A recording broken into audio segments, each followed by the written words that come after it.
Money changes everything. That's what people say, but I never believed it until the day a lawyer's call shattered my carefully arranged life into 1,000 jagged pieces. I was reshelving books in the library's fiction section when my phone buzzed. Usually, I let calls go to voicemail during work hours, but something made me answer. Maybe it was the unfamiliar number, or maybe fate has a way of forcing your hand when it's ready to deal you a new card. Miss Johnson, this is Robert Walsh from Walsh & Associates. I'm calling regarding your cousin, David Turner. David, a name I hadn't heard in years. Last I knew, he was somewhere in Silicon Valley, making millions or losing everything. The family wasn't quite sure which. There's been an incident, Walsh continued. Mr. Turner has passed away, and you're named in his will. The book in my hand, some romance novel about star-crossed lovers, slipped and hit the floor with a dull thud. A few patrons looked up, but I barely noticed them. That's impossible, I said. I haven't spoken to David in 15 years. Nevertheless, Miss Johnson, you've inherited his controlling stake in Tech Fusion Dynamics. The current market value is approximately $48 million. I grabbed the shelf to steady myself. $48 million. The number bounced around my head like a pinball, setting off bells and whistles with each collision.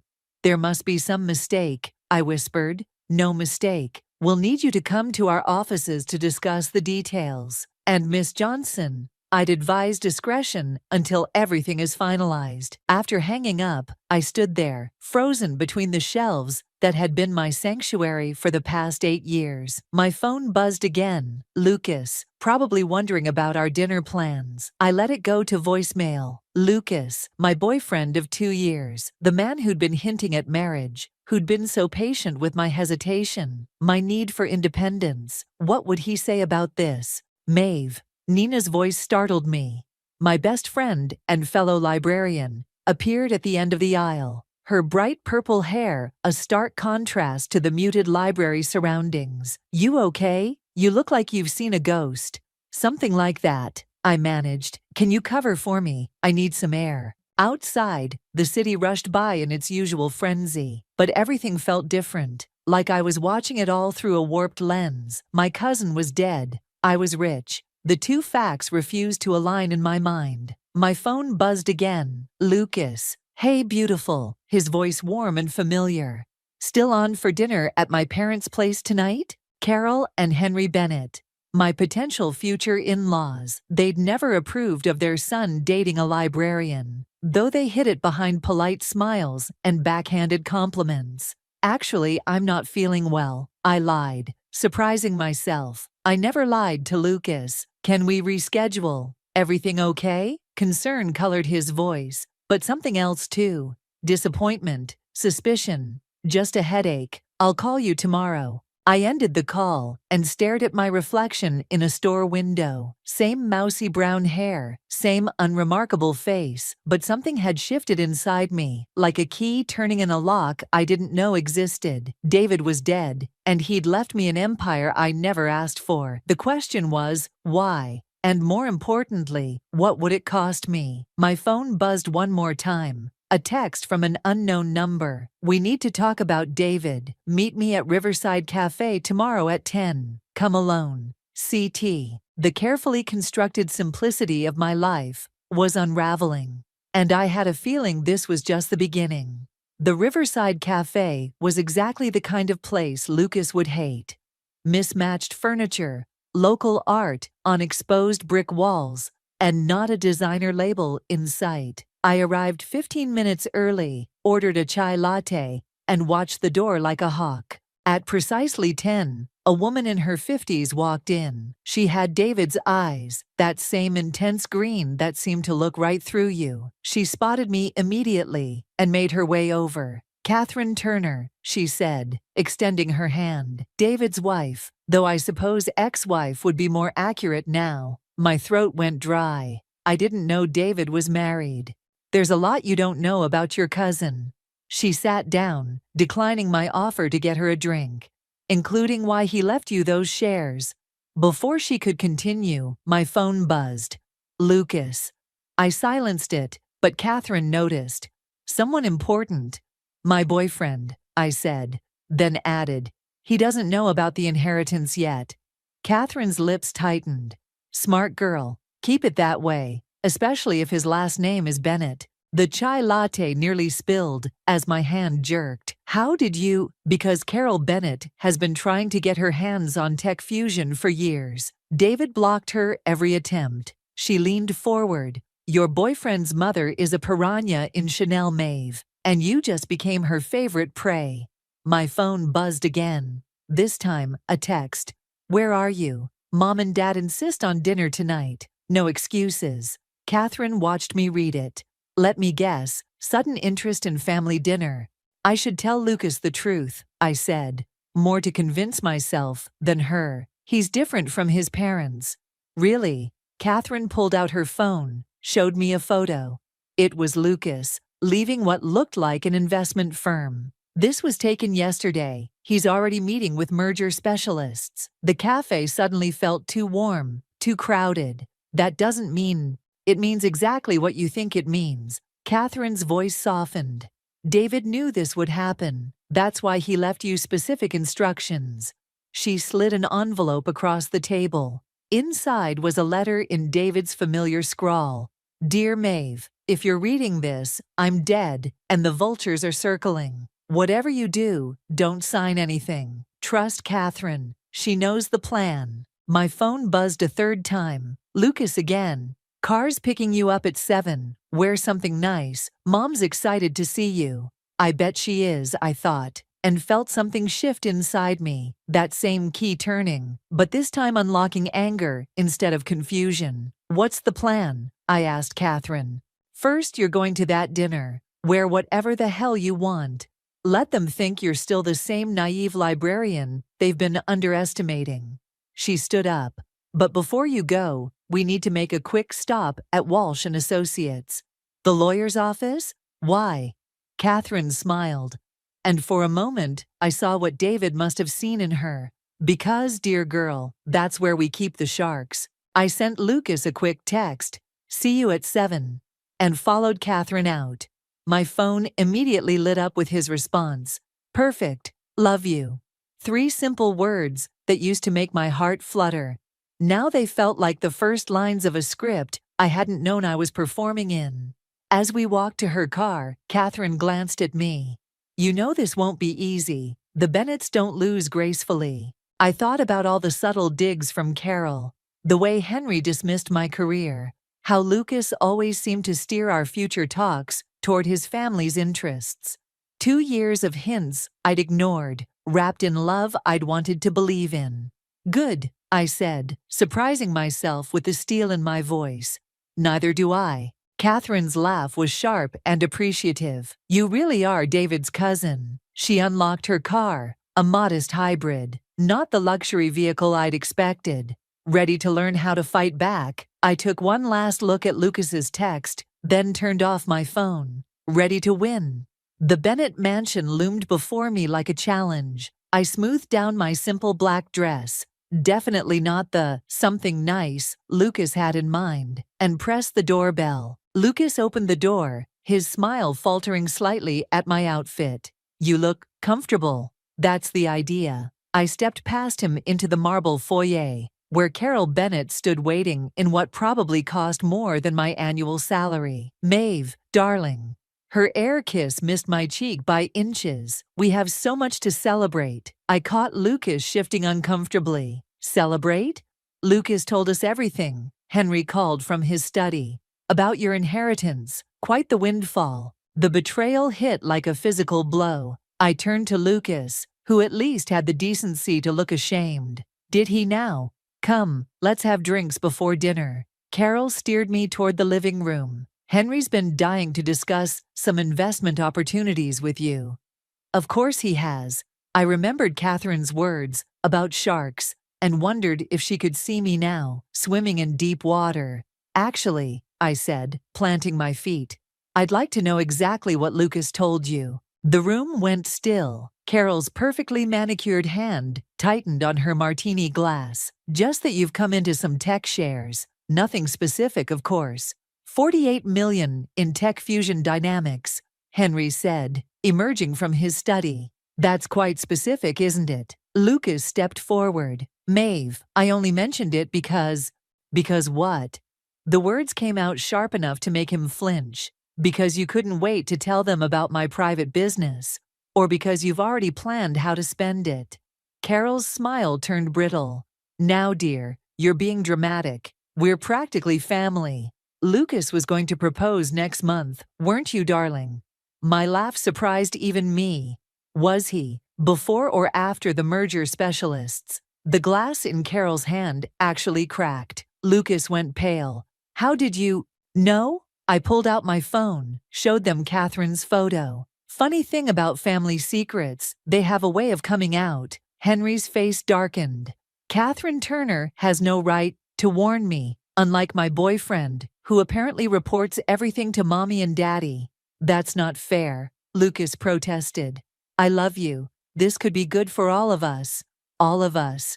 I gestured around the room.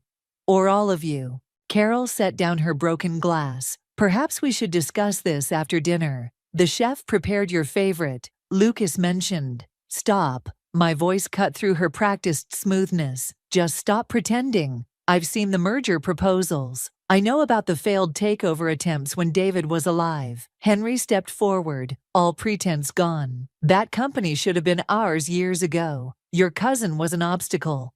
And now I'm the obstacle. The pieces clicked into place. Is that why you pushed Lucas to date me 2 years ago? Were you planning this even then? Lucas reached for my hand. I jerked away. Maeve, please, whatever you're thinking. I'm thinking clearly for the first time in 2 years. I turned to Carol. You must have been thrilled when you found out about my inheritance. Finally, a way in. You ungrateful little… Carol caught herself, forced another smile. Let's all calm down. We can discuss this reasonably. Nothing about this is reasonable. I headed for the door. But Lucas blocked my path. Don't leave like this, he pleaded.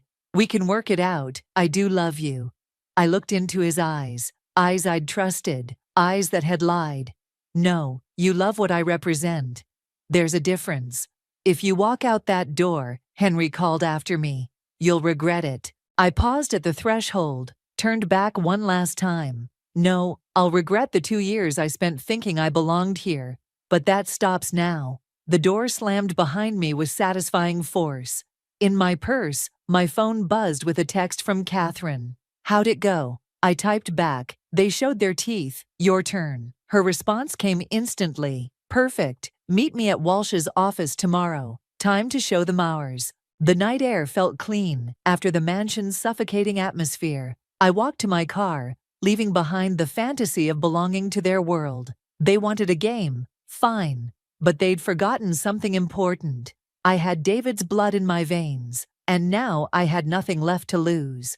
The library's back office felt like a bunker, with Nina perched on my desk while I paced between filing cabinets. 3 days since the Bennett dinner, and my phone wouldn't stop buzzing with messages from Lucas. So he knew, Nina asked, scrolling through the texts. The whole time. 2 years. My laugh sounded hollow, even to me. 2 years of planning how to get his hands on David's company. Nina set my phone down. You need to read this. She pulled up an article on her tablet. It hit the business blogs this morning. The headline made my stomach drop. Bennett Industries faces SEC investigation. Family empire on shaky ground. Henry Bennett's been cooking the books, Nina said. They're practically bankrupt. A knock at the door made us both jump. Catherine stood there, looking grimmer than usual. You've seen the news? Just now. I gestured at Nina. This is my friend. Nina Parker, I know. Catherine closed the door. I've been doing my homework. She's the only person you trust besides Lucas. Well, trusted. Nina straightened. And who exactly are you? Someone who knows what the Bennetts are really after. Catherine pulled out a USB drive. This isn't just about tech fusion anymore. Show them, Nina. Nina plugged in the drive, and her tablet filled with documents, bank statements, emails, merger proposals dating back 3 years. They've been planning this since before you met Lucas, Catherine said. Carol Bennett orchestrated the whole thing. She knew David was sick before anyone else. The room tilted slightly. How? Because she had someone watching him, watching you too. Catherine's voice softened. That's not all. Check the last folder. Nina's sharp intake of breath made me look. There were photos, dozens of them. Me at work, at home, with Lucas, dating back 3 years. They chose you, Catherine said. Found the perfect mark. Someone lonely, someone who'd believe Lucas could fall for a quiet librarian. My legs gave out. I sank into my chair, remembering every chance meeting with Lucas. Every time he seemed to know exactly what I needed to hear. There's more, Nina whispered, still scrolling. Maeve, they were the ones who isolated David, made sure you two lost touch. The pieces clicked together. The mysterious family rifts, the gradual distance, the way David tried to reach out before. When did he die? I asked Catherine. Really? 2 weeks ago, murder staged as suicide. Her words fell like stones. They thought they'd finally broken him. Instead, he changed his will. A sound escaped me, half laugh, half sob. He knew, and he gave me the shares to finish what he started. Catherine nodded. But they're desperate now. The SEC investigation, the failing company. They'll come after you hard. My phone buzzed again. Lucas, please, we need to talk. I can explain everything. Nina touched my arm. What are you going to do? I looked at the photos, at years of manipulation captured in pixels, at the careful construction of a love story that was really a business strategy. First, I said, standing up, I'm going to call that lawyer. Walsh? Catherine asked. No, someone better. I pulled out the card David's lawyer had given me. Someone who specializes in corporate takeovers. Nina's eyes widened. You're going after them? They're already drowning, I said, surprising myself with how calm I felt. I'm just going to help them sink. Catherine's smile was sharp. David would be proud. My phone buzzed one final time. Carol Bennett, dinner tomorrow, just us girls. We should talk about Lucas's future. I showed them the message. Nina swore under her breath, but Catherine just nodded. Perfect, she said. Except. Why? Because Carol Bennett thinks she's still playing chess. Catherine gathered her things. Time to show her she's been playing checkers all along. I typed back a response, looking forward to it. The lie felt clean on my fingers, like the first page of a new book. They'd written my story for 3 years. Now it was my turn to write theirs. And this time, I knew exactly how it would end. Carol Bennett chose Le Jardin for our dinner. The kind of restaurant where the menu has no prices, and the waiters judge your wine selection. I arrived early, armed with Catherine's USB drive in my purse, and David's last letter burning a hole in my pocket. Carol was already there, perfectly coiffed in Chanel. Maeve, darling, I took the liberty of ordering champagne. To celebrate what? I settled into my chair, noting the extra place setting. I thought this was just us girls. Oh, did I forget to mention? Her smile didn't reach her eyes. Lucas insisted on joining us. He's parking the car. Of course he was. I touched the USB drive through my purse, remembering Catherine's warning. Don't show your hand too early. Before he arrives, Carol leaned forward. I want to clear the air about that unfortunate dinner. Which part? The ambush or the threats? Don't be dramatic. She sipped her water. Henry can be direct, but we only want what's best for everyone. Everyone meaning the Bennett family, which could include you. She reached across the table, touched my hand. Lucas loves you. The merger would just be formalizing things. The champagne arrived with Lucas, who bent to kiss my cheek. I turned my head slightly, making him catch the corner of my mouth instead. You look beautiful, he said, settling between us. I've missed you. Funny how surveillance photos work that way. His glass froze halfway to his lips. Carol's knuckles whitened around her stem. What did you say? Lucas asked. I pulled out my phone, showed them the photos Catherine had given me. 3 years of watching, planning, orchestrating. That's quite the long game. Where did you get those? Carol's voice had lost its polish.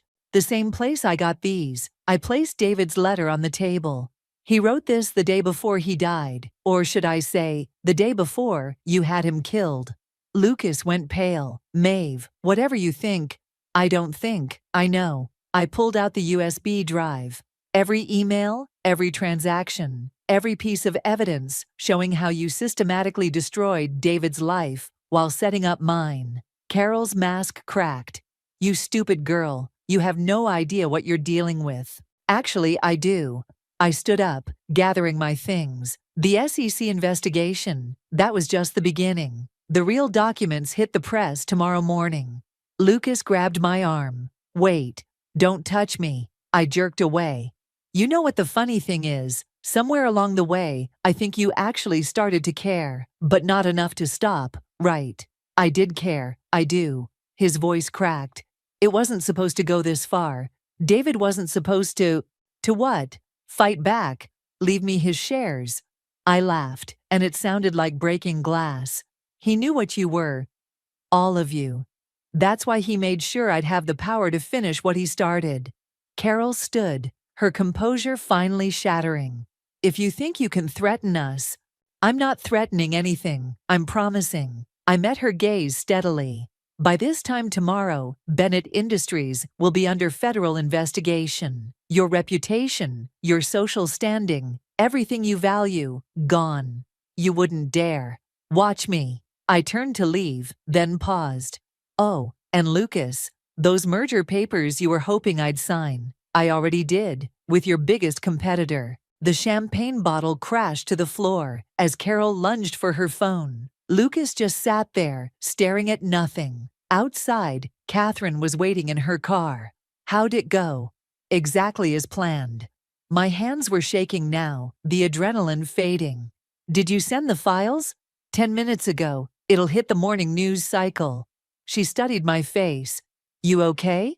I thought about Lucas's face when I mentioned the merger, about Carol's mask finally cracking, about David, who'd seen this coming and armed me for the fight. No, I said honestly, but I will be.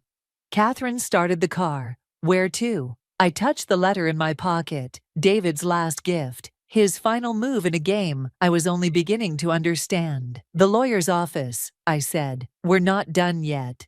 The morning headlines hit like bombs. Bennett Industries under federal investigation. Tech dynasty crumbles. Corporate scandal rocks social elite. I should have felt triumphant. Instead, I sat in Walsh's office, staring at security footage that changed everything. Play it again, I told the lawyer. The grainy video showed David entering his office the night he died. He wasn't alone. Lucas was with him. Timestamp shows this was 3 hours before. Walsh trailed off. Before they made it look like suicide, Catherine's voice was tight. Maeve, we didn't know. I watched Lucas on screen, gesturing angrily. David remained calm, writing something, the letter he'd left me. Then Henry Bennett entered the frame. Stop. I couldn't watch the rest again.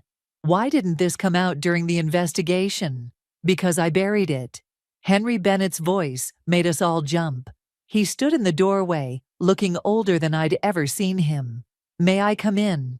Catherine moved to block his path. Give me one reason. Because I'm here to confess. He placed a USB drive on Walsh's desk. Everything. The surveillance, the manipulation, David's murder, all of it. My throat closed. Why now? Because Lucas turned himself in an hour ago. Henry's composure cracked. My son is going to prison, and I won't let him go alone. The room tilted. Lucas had turned himself in. Lucas, who'd watched David die, who'd been part of it all, had finally chosen truth over family. Carol doesn't know you're here, I realized.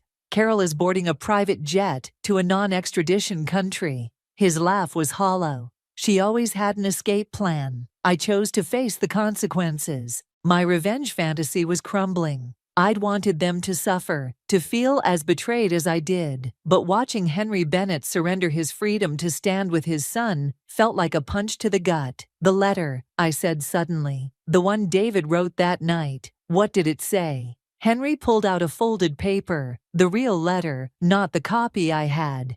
He knew what was coming. Read it. My hands shook as I unfolded it. Maeve, if you're reading this, I'm dead, and you're probably burning with revenge. Don't. The Bennetts destroyed themselves long before they came after us.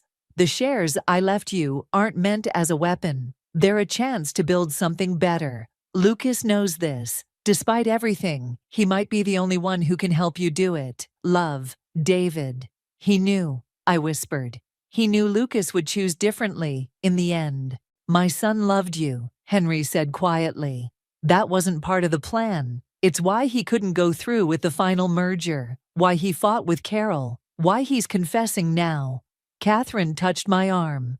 Maeve? I stared at the letter, at Henry's broken expression, at the evidence of a revenge plot that had somehow twisted into something else entirely. The press conference, I said finally. The one where I was going to expose everything, cancel it.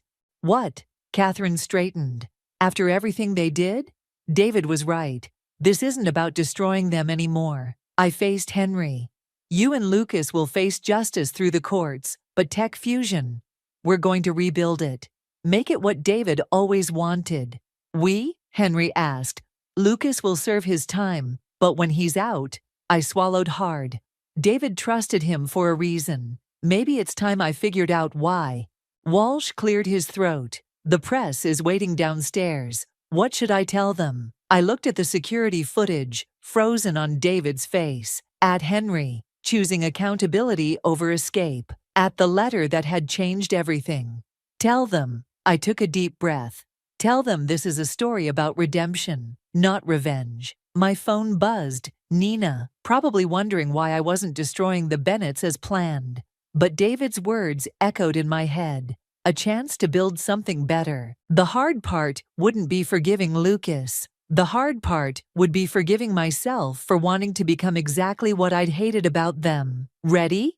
Catherine asked, gesturing toward the door. No, I wasn't ready at all, but maybe that was the point. The prison visiting room smelled of industrial cleaner and stale coffee. Lucas sat across from me, orange jumpsuit stark against his pale skin. 3 months in custody had stripped away his polished veneer, leaving something raw and unfamiliar. You got my letter? He asked. I placed David's final letter on the table between us. I got both of them. His eyes fixed on David's handwriting. Then you know. I know he trusted you. What I don't know is why. Lucas touched the letter's edge, then pulled back as if burned. The night he died, I was supposed to get his signature on the merger documents. Instead, he showed me everything. The real Tech Fusion financials, the prototype designs, what the company could become.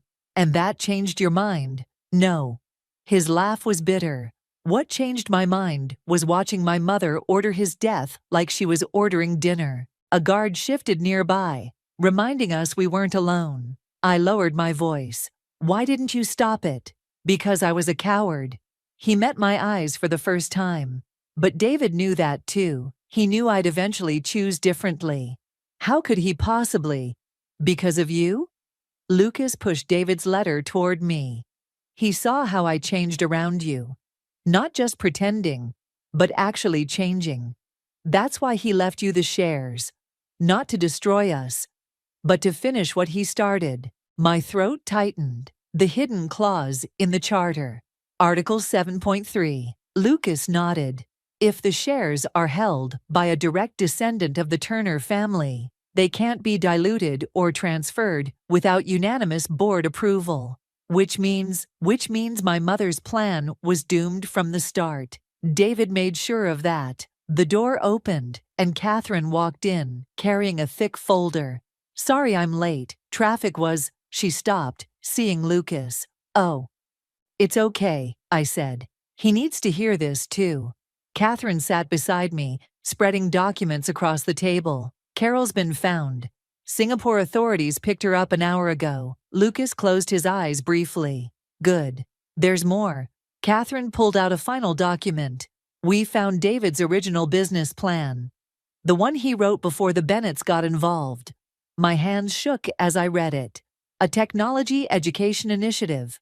Free coding schools in underserved communities, Lucas explained. That was his real vision, before my family convinced him to focus on profit instead. Which is why he left everything to you, Catherine said. He knew you'd understand the value of education, of giving people chances they might not otherwise have. The librarian in me stirred, a place where anyone could learn, regardless of background. We can still build it, Lucas said quietly. Even from in here, I can help, if you'll let me. I studied his face, the face I'd loved, hated, and now couldn't quite categorize. Why should I trust you? You shouldn't.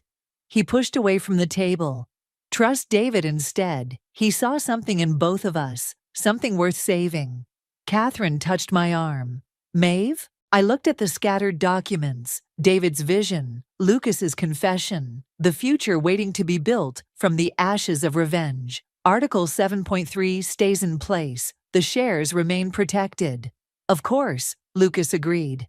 But, I continued, when you get out, there's a place for you in the education initiative, if you're willing to build something instead of destroying it. Time's up, the guard called. Lucas stood, hesitated. I loved you, you know. Not at first, but eventually. That part was real. I know. I gathered the documents. That's why David trusted you. And maybe that's why I can too. Eventually. He nodded once, understanding the weight of that maybe, then turned to go. Lucas, I called after him. He looked back. David was right about one more thing. What's that? Redemption is harder than revenge, but it's worth more in the end. The door closed behind him, and I felt something shift. Not the key turning this time, but a door opening to something new, something better. Catherine squeezed my hand. Ready? I picked up David's letter, his final gift, now feeling less like a weapon and more like a foundation. Ready to build. The Turner Bennett Technology Center occupied an old warehouse in the city's forgotten industrial district. Exposed brick walls now held rows of computers, and the former loading dock had become a sunny reading room. I stood in the entrance, watching the first group of students file in.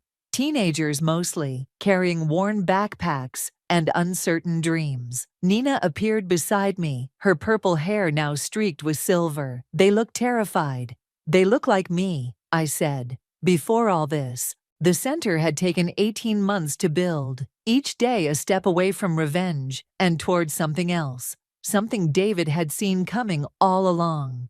Catherine emerged from her office, carrying a familiar envelope. This came from the prison. Lucas's parole hearing was next month. His letters had evolved from apologies to ideas, each one filled with plans for expanding the center's reach. I tucked the envelope away for later. Miss Johnson, a girl with thick glasses, approached, clutching a laptop. I found something weird in the registration system. I followed her to her workstation, where she'd pulled up the center's code.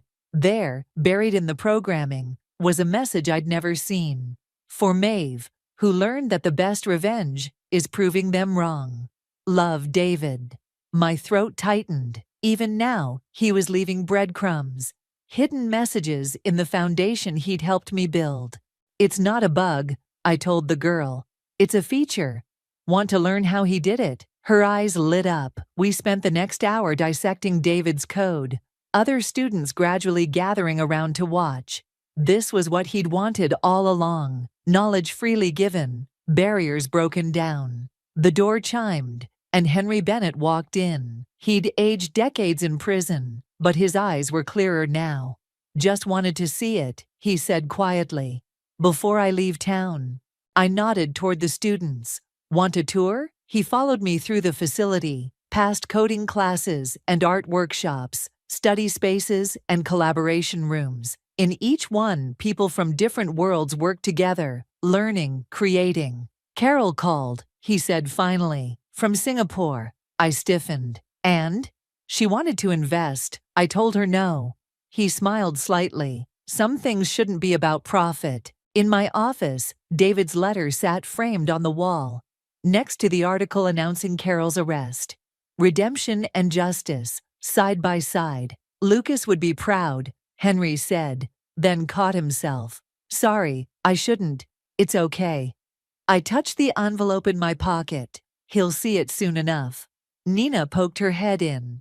Sorry to interrupt, but the reporters are here for the opening ceremony. I dreaded this moment, standing in front of cameras, explaining what we'd built, but looking at the students through my office window, I realized I didn't need to explain anything. The results spoke for themselves.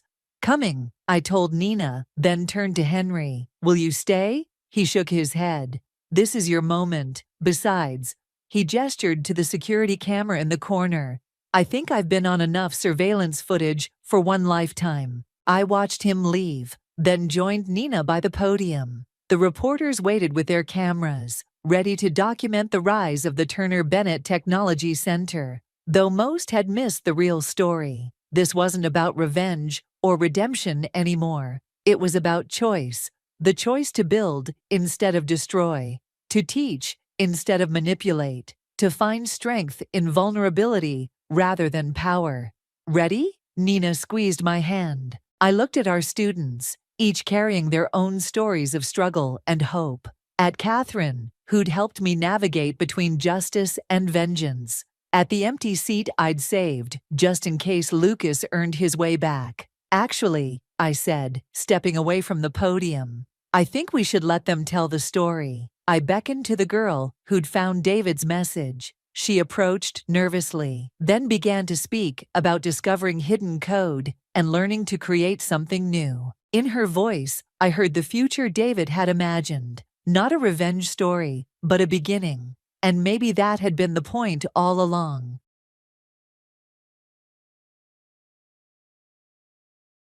My life has been tumultuous, particularly in the past year, which has been marked by unexpected hardships and a lack of support. I had just begun to find some peace, both mentally and emotionally, when everything I'd worked towards unraveled dramatically. At 25 years old, my family relationships have always been complicated. Growing up with my twin sister Layla, it became apparent early on that she was favored over me, the so-called golden child. Despite our similarities, we looked alike, shared interests, and both excelled academically. I could never understand why our parents showed her more affection. It seemed unjust and was a feeling that stuck with me from childhood. Initially, the favoritism was subtle. Whenever we received gifts, Layla always got to choose first, leaving me with whatever she didn't want. If I expressed any dissatisfaction, I was quickly labeled as selfish and entitled. As we grew, so did the gap between us. By middle school, Layla drifted towards a new circle of friends, distancing herself from our shared group. This allowed me to develop my own friendships independently, which was a small consolation during those turbulent school years. Our paths diverged even further as we aged. By the end of high school, we had completely different interests and social circles, which was somewhat of a relief to me. However, the ultimate betrayal came much later when, shockingly, Layla married my fiancé on what was supposed to be our wedding day. This happened after she had only met him once a year prior. The revelation of this event came from a distressing call from his mother, who shared the truth with me in tears. This incident has left me reeling, unsure of how to move forward from such a profound betrayal by my own sister. During our high school years, Layla often behaved coldly towards me, especially in front of her classmates, as she tried to maintain a cool image. Despite her meanness, I grew accustomed to her attitude, and it never really affected me. However, our relationship took a drastic turn for the worse by the end of high school, leaving scars I still struggle to heal from. Since that time, I've had no contact with her. While I diligently prepared my college applications, aware of the importance of my future goals, and inspired by my friends who aspired to excel in reputable universities, Layla's approach to her own applications remained a mystery to me. Despite my curiosity, I respected her privacy and never inquired about her preparations. Yet, she exuded a confidence that seemed misplaced for someone who appeared unprepared. To my shock, she was accepted to a university, but I was not. It was then I discovered the bitter truth. Layla had plagiarized my essay. I was incensed, yet I chose not to disclose this to my parents, anticipating their typical admonishments and insistence that nothing could be done. Resolved to no longer be a victim, I escalated the issue by reporting her actions to the university. I provided evidence of her plagiarism and explained my domestic circumstances, requesting sensitivity in their response. The university acted promptly, revoking her admission on grounds of academic dishonesty. When Layla received the university's decision, she was stunned, her look of disbelief mixed with venom. Unable to confess to our parents, she was trapped by her own misdeeds. This moment, while tense, was oddly satisfying for me. I was vindicated by her recognition of my decisive actions, even though I opted not to seek my parents' intervention. This incident, however, led to an unexpected and unfortunate family conflict. Despite the clarity of the situation, my parents were devastated, refusing to believe Layla was capable of such deceit. They contested the university's decision, only to receive a comprehensive explanation of Layla's plagiarism. I had hoped this revelation would shift their sympathies towards me, finally recognizing the injustice I had endured. Instead, they accused me of deliberately sabotaging Layla's future, oblivious to the pain their favoritism caused me. This response from my parents only deepened the familial rift, leaving me to grapple with the harsh realities of betrayal and misunderstanding within my own family. I was unable to attend an event that was very important to me because I made a significant decision on my own. My family was furious, accusing me of every misdeed imaginable. They insisted that a proper discussion with them could have led to a better solution. However, I was convinced that their solution would have favored everyone but me, requiring me to simply endure the situation and seek alternatives. This conflict escalated tensions at home to unbearable levels, with no one even attempting to understand my point of view. It was evident that I was destined to be the outsider, while my sister Layla remained untouchable, regardless of her actions. The following months were incredibly tough, but my focus was on starting college. I knew that once I left home for college, I wouldn't return. There was simply nothing left for me there. Upon leaving, I minimized my contact with my parents and cut off all communication with Layla after her betrayal. College provided a much-needed fresh start. I made great friends, enjoyed my new life, and was diligent in my studies. It was there that I met Henry. We quickly became close friends within our social circle. After a couple of years, just as he was about to graduate, Henry asked me out.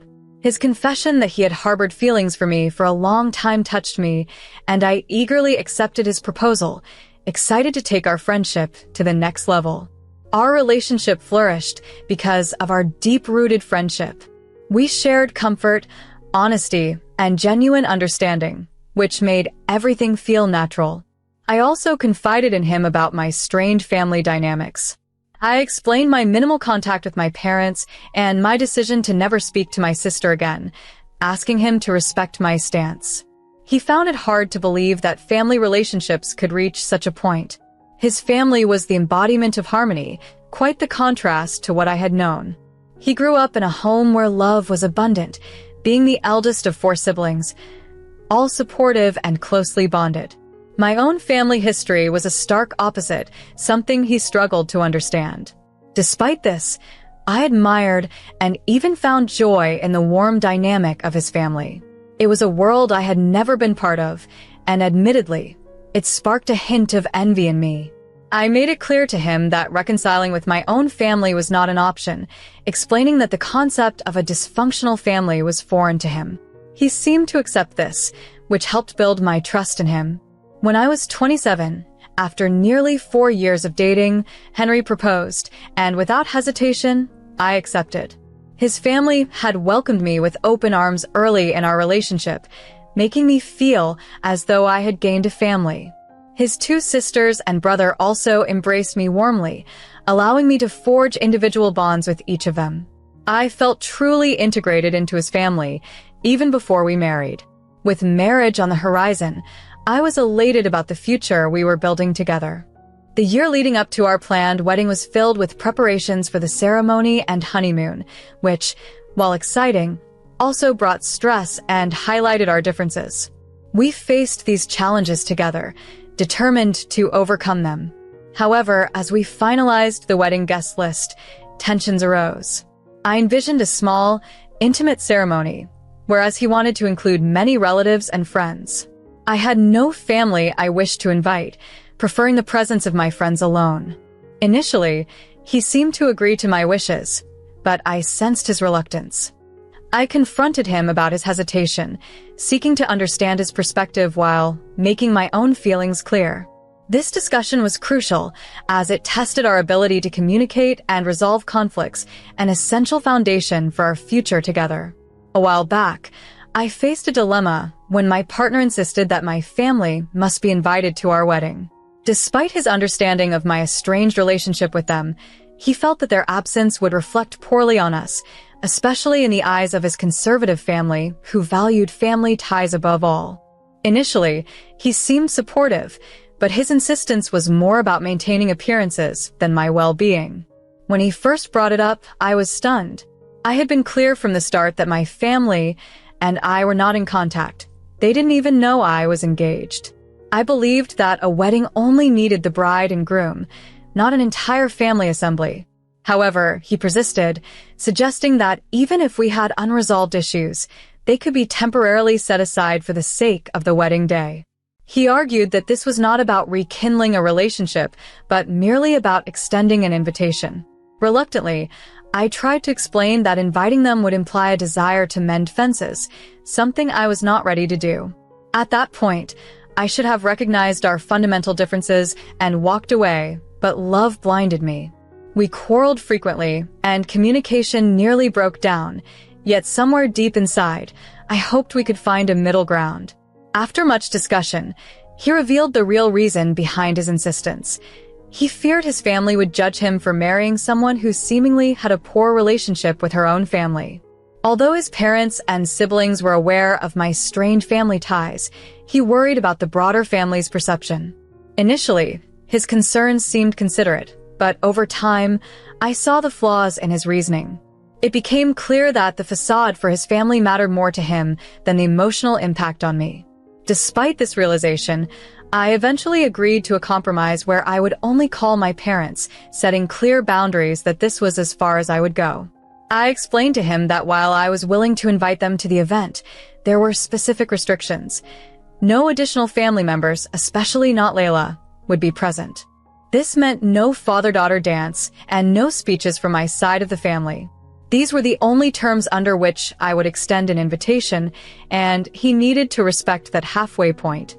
Fortunately, he understood he had limited options and agreed. I also made it clear that he should not reach out to anyone directly. I would handle all communications and only extend invitations when I deemed it appropriate. My concern was that if given too much notice, my family might concoct a plan to include Layla, which I absolutely could not sanction. Part of me even hoped that a late invitation would deter them from attending altogether, thus allowing me to have things my way. While I suspected Henry might have caught on to my intentions, he kept his thoughts to himself. When I eventually notified my parents 3 weeks before the wedding, they immediately assumed that the entire family would be there to support me. I had to firmly correct them. Only the 2 of them were invited, and any attempt to bring Layla would result in their removal from the event. Despite their protests and claims that the wedding was a perfect opportunity for family reconciliation, I stood my ground, emphasizing that this interaction would be our last before the wedding. They were aware of the venue and time, and their attendance was under my stipulated conditions. I ended the call, believing I had set a clear and stern boundary. However, I underestimated the situation, and despite my efforts, I should have predicted that Layla would somehow be involved and disrupt the proceedings. Indeed, she did cause a significant disturbance, more than I had anticipated. Just a week before the wedding, my parents arrived early, having checked into a hotel. They wanted to meet with me and Henry to deliver something in person, which I was hesitant to agree to. I was hesitant about confronting old emotions just a week before my wedding, but Henry encouraged me to face the situation, promising to support me. He assured me that we could leave immediately if things turned uncomfortable. This provided me some relief, so we decided to attend the gathering. To my dismay, but probably not to anyone's surprise, Layla was present. It seemed they had planned this meeting hoping for a heartfelt discussion and possibly reconciliation. When I saw Layla, My initial impulse was to escape, but I found myself rooted to the spot, unable to move. I looked to Henry for reassurance, and as he took his seat, the conversation began. However, it quickly turned into meaningless chatter. I was so mentally detached, I barely registered their words.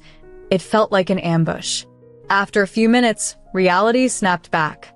I stood up, told Henry we were leaving, and despite his protests that we should resolve things, I was adamant.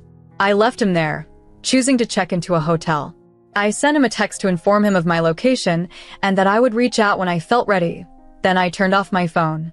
That night, the stress led me to finish an entire bottle of wine, and I woke up the next morning feeling dizzy.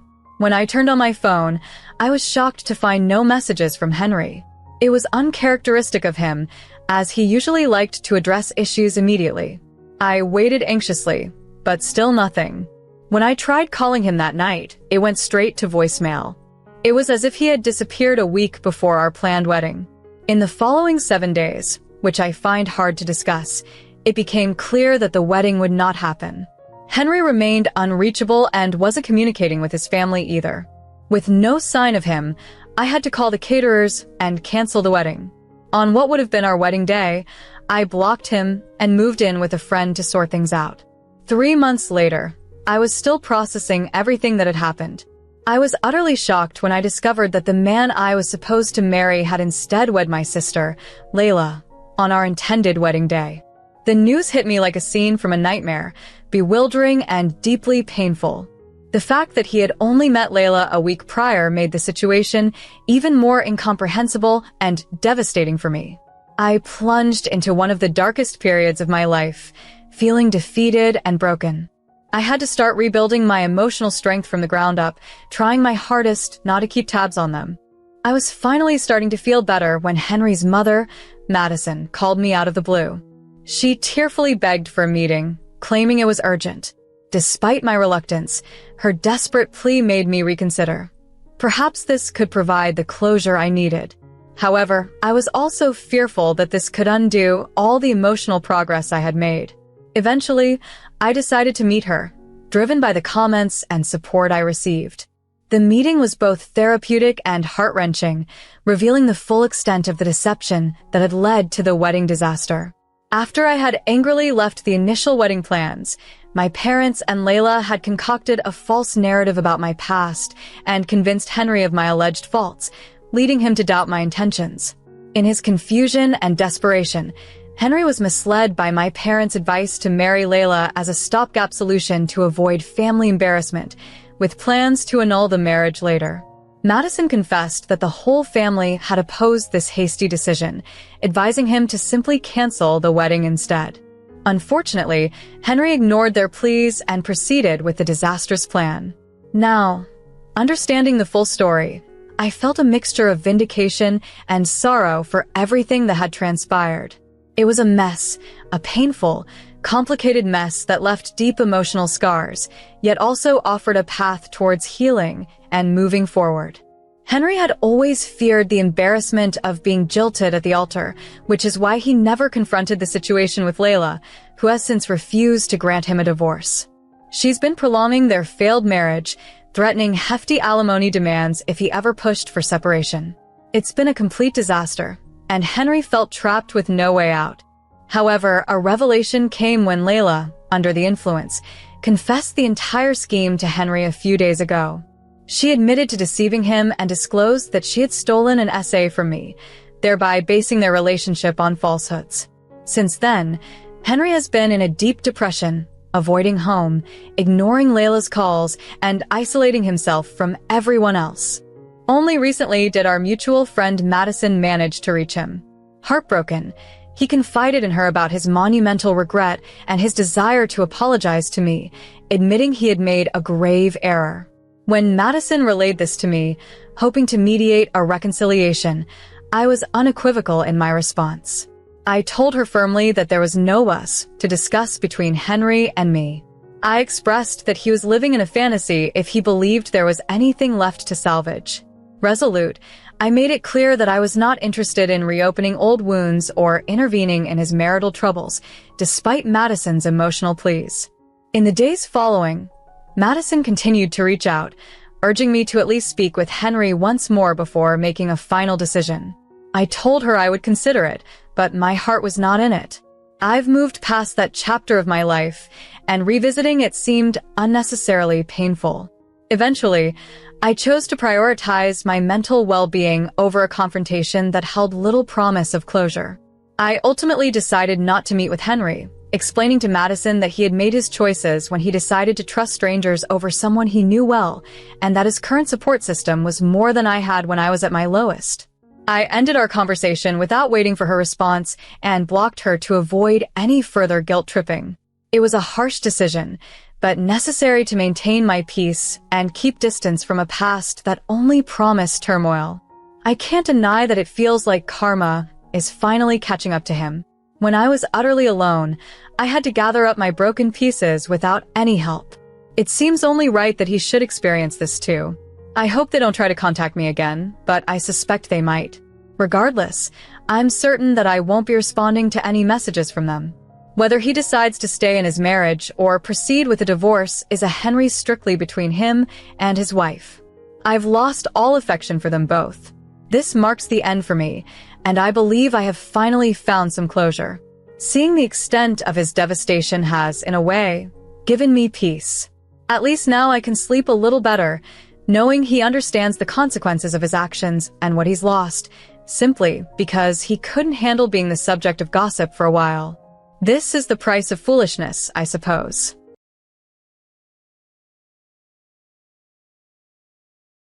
My name is Ellie, and I am 31 years old, the eldest of 3 siblings. My brother Michael, aged 31, is the middle child, and our sister Chloe, 27, is the youngest. Growing up, Michael and I had a typical upbringing, but Chloe was always treated exceptionally well, almost like a princess. This could be because she was a surprise addition to our family, and as the youngest, she received more attention. Over the years, she developed a sense of entitlement, which I believe is partly due to how differently our parents treated her compared to us. Our father did try to set boundaries with Chloe, but our mother was quite the opposite. She never criticized Chloe and would not hear a bad word against her. Michael and I, being much older, learned early on to just ignore Chloe's harsh comments and not take them seriously. However, during her teenage years, Chloe often made mean remarks about our appearances and mocked our career choices, which made it difficult to maintain a cordial relationship with her. One Thanksgiving, she went as far as to say Michael would be a burden to our family just because he chose to study engineer. On another occasion, she stopped talking to me for weeks because she thought my long work hours made me unattractive and unlikely to find a partner. These incidents are just examples of how blatantly rude and self-centered she can be, and our mother's laughter and dismissive attitude only worsened the situation. When our father passed away, the dynamic within our family shifted significantly. Chloe was 26 at the time, and both Michael and I gradually lost contact with her and our mother. Our father, while he did show a preference for Chloe, had been the one who kept our family somewhat united. After his death, Michael and I found ourselves distancing from Chloe and our mother, especially during holidays and family gatherings. This distance has allowed Michael and I to lead independent lives without the negativity we previously endured. Recently, Chloe asked me to buy her an apartment because I had helped Michael with his medical bills.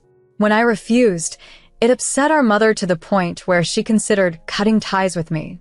Despite this, I stand by my decision, knowing that maintaining financial and emotional boundaries is essential for my well-being.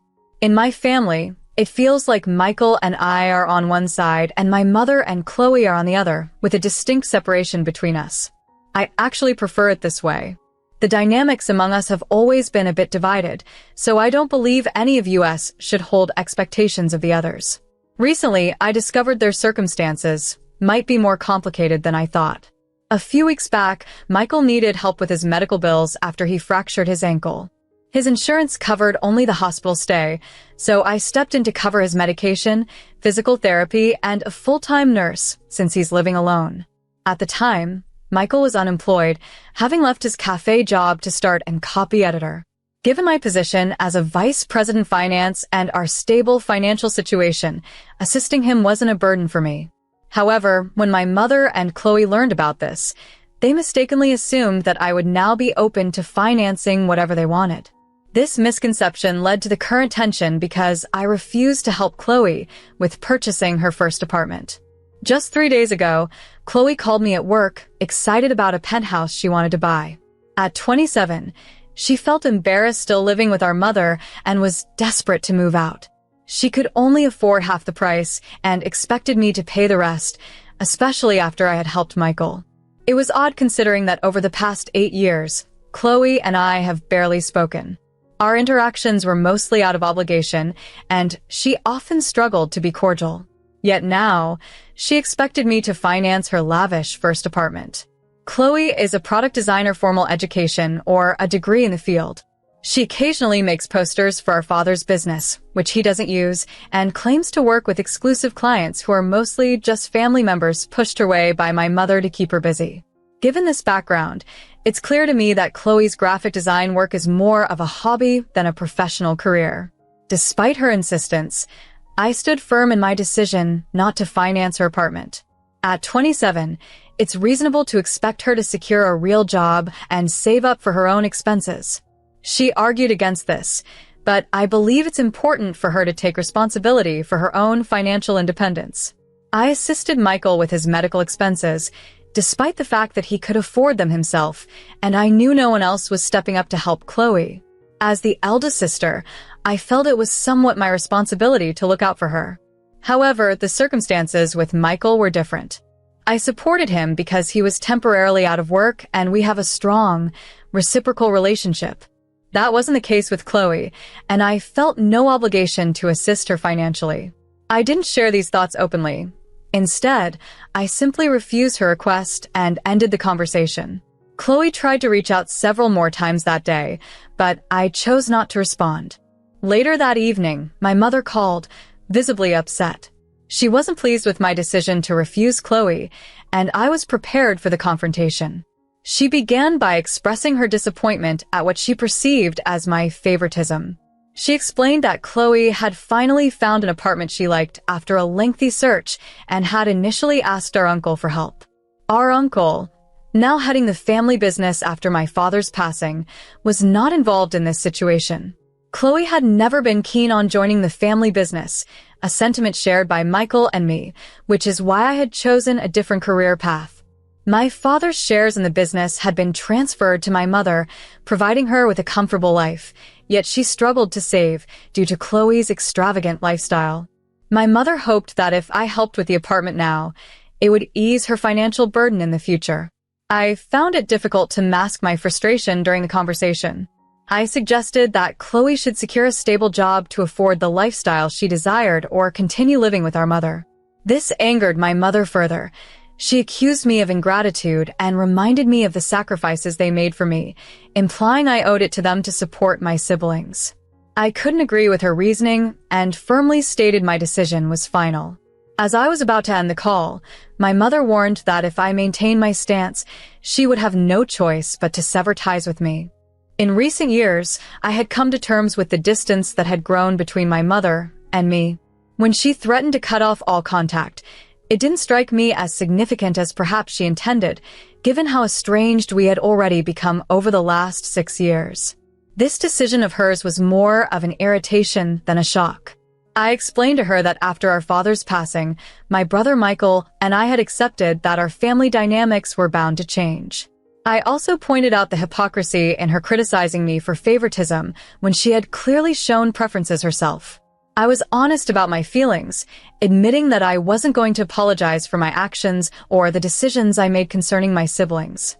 I even went as far as to tell her she could sever ties with me if she chose to, as I had grown accustomed to her distant behavior. To her, it seemed like no one else mattered besides my sister Chloe, and she expected us to live solely for her approval. However, I had my own life, as did Michael, and we owed her nothing. Expressing these thoughts brought me a sense of mental liberation. Her response was swift and sharp. She vowed never to speak to me again. I accepted her decision with a light heart, even making a joke about how quickly she resolved to exclude herself from my upcoming wedding, which would leave room for more deserving guests. This statement caught her off guard, but before she could respond, I ended the call and blocked her and Chloe from my contacts. Contrary to Chloe's belief, people do value ambitious women. My relationship with my partner, David, is a testament to that. We've been together for nearly 3 years and recently celebrated our engagement with a small, intimate party. As we plan our wedding, I had briefly considered inviting my mother and Chloe, but given recent events, I decided against it. However, the drama didn't end there. Yesterday, David received a message from my mother via social media, despite being blocked, expressing her profound disappointment in me. She and Chloe had resolved to permanently cut ties with me, blaming me for the severed family connections. While I'm baffled by their accusations and the notion that I'm the wrongdoer, I'm supported by both the community here and Michael, who agree that their tactics seem manipulative.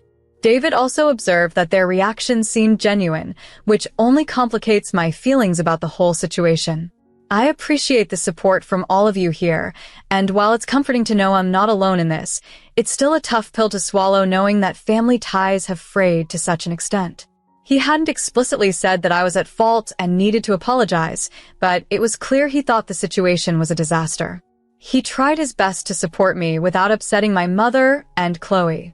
However, I knew David was very close to his family, and it must have been tough for him to witness our conflicts.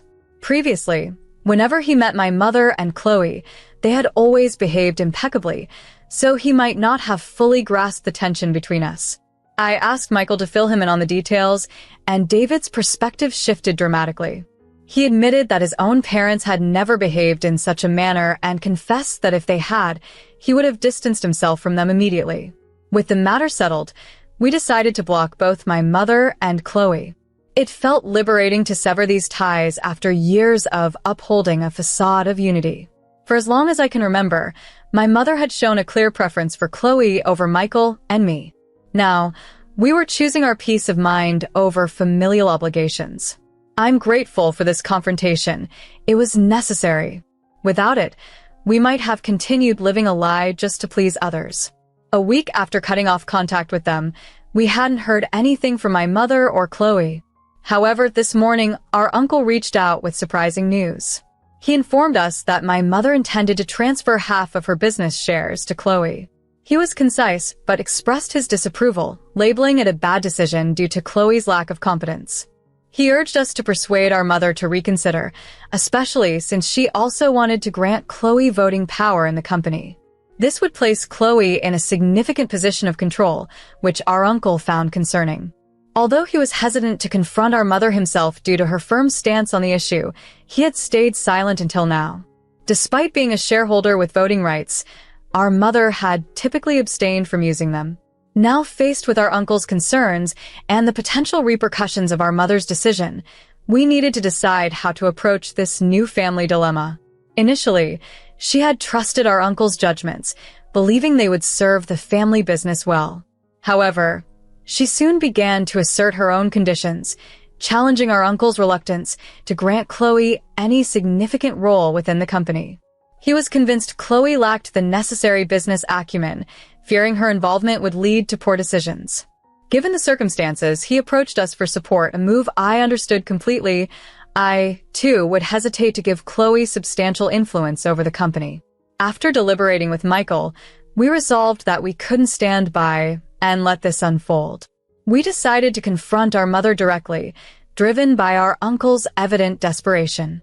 He had been a pillar for us after our father's death, offering unwavering support, and we felt it was our duty to reciprocate in his time of need.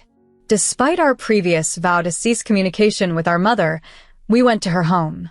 Unsurprisingly, we found Chloe there, complicating what we knew would be a challenging conversation. Nevertheless, we were determined to fulfill our promise and proceeded to express our concerns about Chloe's potential involvement in the business. Initially, our mother disregarded our objections, but persistence led her to finally acknowledge the gravity of the discussion. As we pressed on, Chloe interjected, arguing her right to a role in the company our father built, a legacy we had seemingly undervalued. Her words sixth the tension, but I managed to maintain composure, trying to remind our mother of our father's explicit wishes. He had always preferred that the business remain free of familial strife and trusting it only to his brother. Chloe, sensing she might lose influence, escalated the situation, threatening to involve the authorities.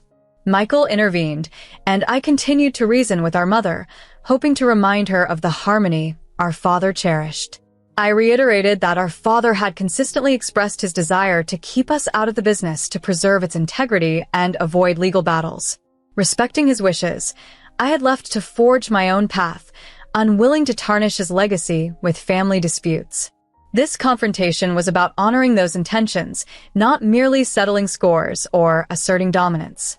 I found myself in a challenging situation concerning the future management of our family business following my father's passing. Despite having a basic understanding of business, I was concerned about my sister Chloe's complete lack of experience. Fearing that her involvement could jeopardize our father's legacy, I pleaded with our mother to reconsider her decision.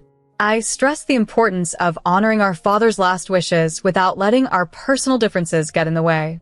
Throughout this intense discussion, Chloe accused me of jealousy, claiming my objections were due to my inability to see her happy. However, these accusations were just a reflection of our strained relationship rather than the truth. Our mother listened silently to our arguments before finally asking my brother Michael and me to leave. She found our confrontation disrespectful and needed time to think it over, deciding to discuss it further with our uncle. After leaving, Michael and I hoped our mother would see reason and not involve Chloe more deeply in the business operations, fearing it could lead to poor decisions. I sought advice from a family friend, David, who reassured me that I had handled the situation as well as I could, given the circumstances. 3 weeks later, we received an update from our uncle. After considerable thought, our mother concluded that Chloe should not have a decisive role in running the company. Although she wouldn't have a vote, Chloe was granted preferred shares, ensuring her a stable income without risking the business's integrity. This decision was a relief, as it aligned with my father's intentions as voiced by his brother, whom he trusted implicitly. Despite these resolutions, my relationship with my mother remains strained, and communication with Michael is similarly affected. It's important to clarify that although my father didn't leave company shares to us children, he did provide other forms of inheritance. Some people mistakenly believe we were left out entirely, which isn't true. While it's acknowledged that my father had a soft spot for Chloe, he was also aware of her limitations, something I appreciate more in retrospect.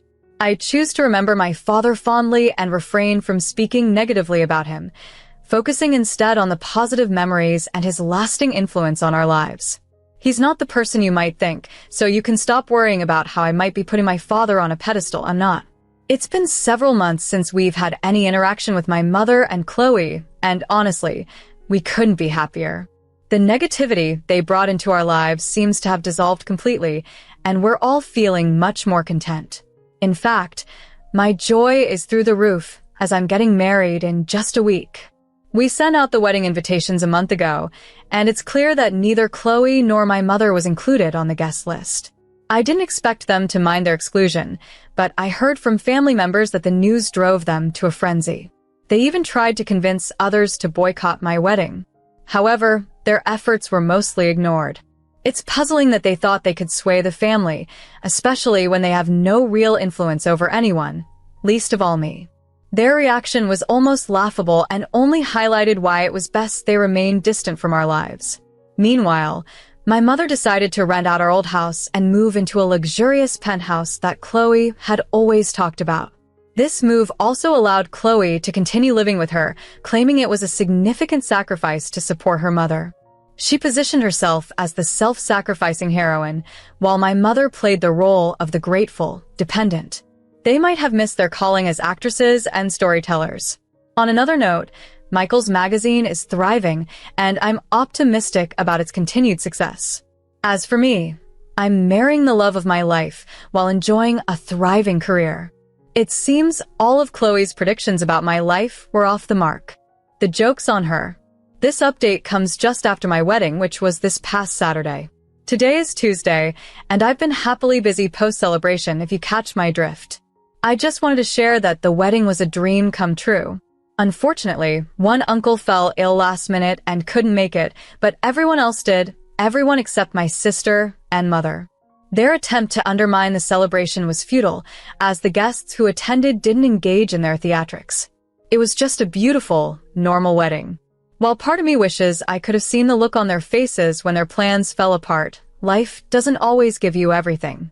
But knowing them, they'll likely channel their bitterness into new dramas. Such is their nature.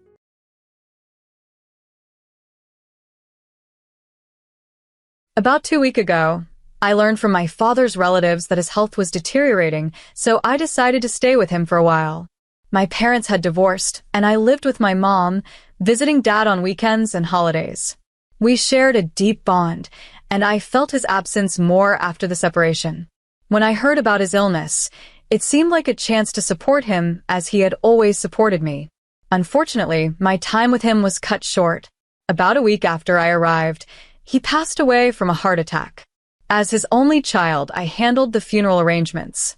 I called my mom to inform her of his passing, expecting some compassion, but her response was cold and indifferent. I was shocked and hurt but had to focus on the funeral and notifying relatives. Amid these arrangements, I received startling news from home. A neighbor, whose daughter was a childhood friend, called, surprised about my supposed plans to move out. Confused, I explained that I had no such plans and intended to return soon. She then revealed that my mom had been misleading everyone, saying I was moving permanently. Under this guise, she had been clearing out my room, selling or discarding my belongings, including items from my childhood. The betrayal stung deeply, especially during such a painful time. Adding to the complexity, I discovered that my dad had left me his house in his will. Now, my mom, who had remarried and was prioritizing her new stepchildren, going as far as clearing space for them by disposing of my things, would have to make a decision: pay rent to stay in the house or move out. The situation was a harsh reminder of the strained relationship between my mom and me, contrasting sharply with the connection I had with my dad. Despite the heartache and upheaval, I was determined to honor my father's legacy and manage the new responsibilities he had entrusted to me. Growing up, I cherished a few personal items: my guitar, my extensive book collection, and the vintage record player my dad gifted me on my 15th birthday. Recently, an unexpected call from a neighbor revealed that these items were being sold off in what seemed like an urgent clearance. The motive? Making room for the children of my stepdad, David. My possessions were being discarded to free up space for them. This revelation struck a nerve. Furious and heartbroken, I immediately called my mom. Before she could even greet me, I confronted her, demanding to know why she would sell the very items that held memories of my dad. My mom was taken aback, scrambling for words while I pressed for an explanation. Eventually, she admitted that David and his children needed more space to feel at home. Although I had no issues with my step-siblings, I actually got along well with William and Sophia. The way my belongings were removed felt like a betrayal, especially while I was still mourning my father's passing. It felt like a deliberate erasure of my presence from her life, using my dad's death as a pretext. I couldn't hide my disappointment and told her directly that her actions were unforgivable. When I demanded at least the financial equivalent of what was sold, her reply devastated me further. She had already spent that money on gifts for my step-siblings. My cherished memories had been converted into playthings for them. This all happened as I was preparing to leave for college, a time when I would have naturally taken my belongings with me. It felt like a deliberate stripping away of my childhood, an act of profound insensitivity. However, fate had other plans.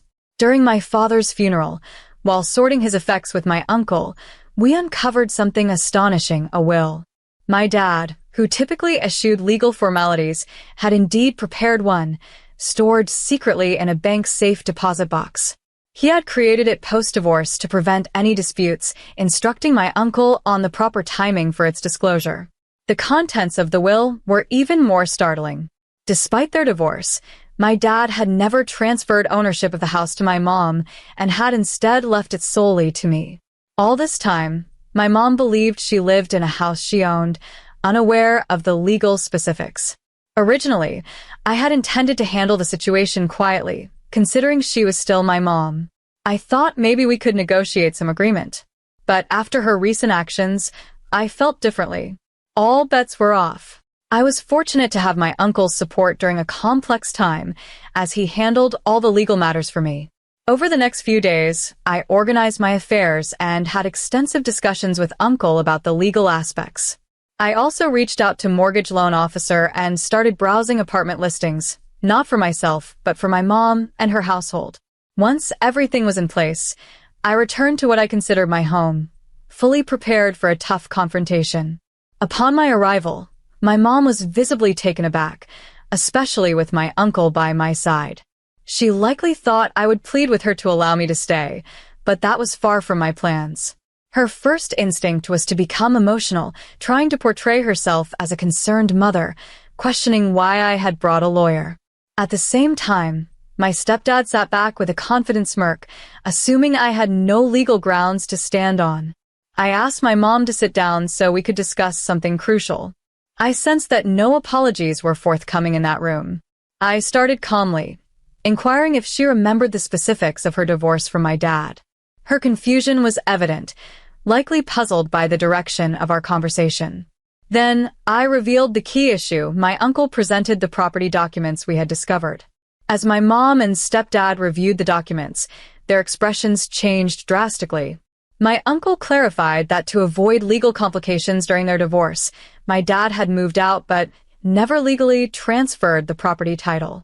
Legally, the house was still in his name, and as his sole heir, it now belonged to me. The atmosphere grew tense as the implications sank in. Suddenly, my mom became defensive, insisting it was unfair since she had been his wife and believed she deserved part of the property. She tried to claim her rights to the house, citing the years she spent living there and making it her home. David, my stepdad, now less arrogant but visibly worried, argued that they had no alternative housing and claimed it was unjust for me to claim the house. However, my uncle, always the voice of reason, attempted to defuse the situation. He pointed out that legally, as my dad's only child, I was the rightful property owner. He stressed that this was not about evicting them, but about acknowledging my legal rights, which had been neglected as they hurried to rearrange and sell my belongings. He proposed finding a fair solution, perhaps involving compensation for the sold items. My mom, however, rejected these suggestions. She accused me of being heartless and ungrateful, trying to punish her for moving on in her life. She claimed she had made many sacrifices for me, and now, when she needed support, I was abandoning her. Her words were manipulative, aimed at guilting me and denying me my rightful inheritance. When her emotional tactics failed, she threatened to take the matter to court to claim what she believed was rightfully hers. Throughout the entire ordeal, I found myself seated, quietly observing the unfolding drama. It felt as though all the years of suppressed frustration and countless moments where I had to bite my tongue to maintain peace were finally culminating.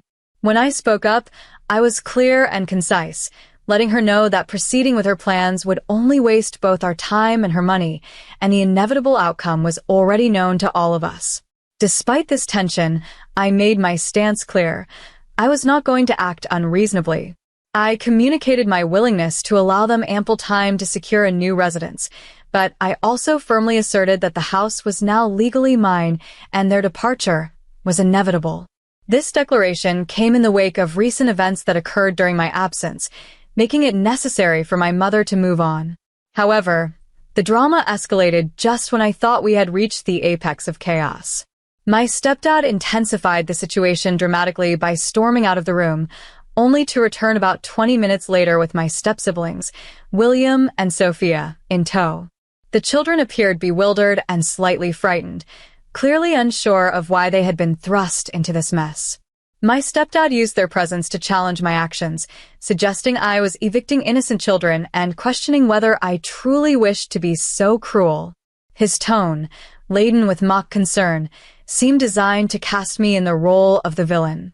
In that moment, his words struck a chord, and I hesitated, questioning whether proceeding with the eviction would make me no better than the others who had disregarded the children's feelings.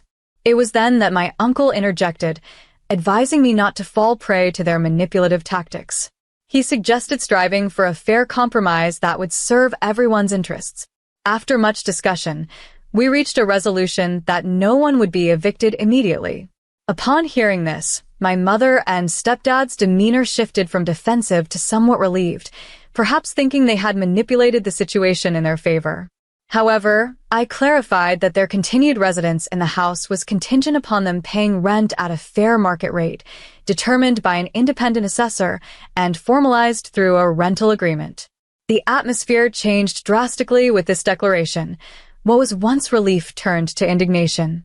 My mother's expression transformed from grateful to furious almost instantly, and my stepdad seemed on the verge of exploding with anger. My mother vocally refused to pay rent in what she claimed was her own home, but I calmly reiterated that it was no longer her home, especially after her attempts to dispose of my belongings and evict me. I emphasized that paying rent was a reasonable expectation under the circumstances. My uncle supported this arrangement, pointing out its fairness and the stability it would provide for my step-siblings. The children, possibly understanding and relieved by the avoidance of immediate upheaval, nodded in agreement. This decision, while initially contentious, seemed to be a balanced solution that acknowledged the needs and rights of all parties involved. The entire situation started out simple enough. My mom, siblings, and I didn't have to change schools or say goodbye to any friends. However, things escalated when my stepdad took an unexpected, aggressive turn.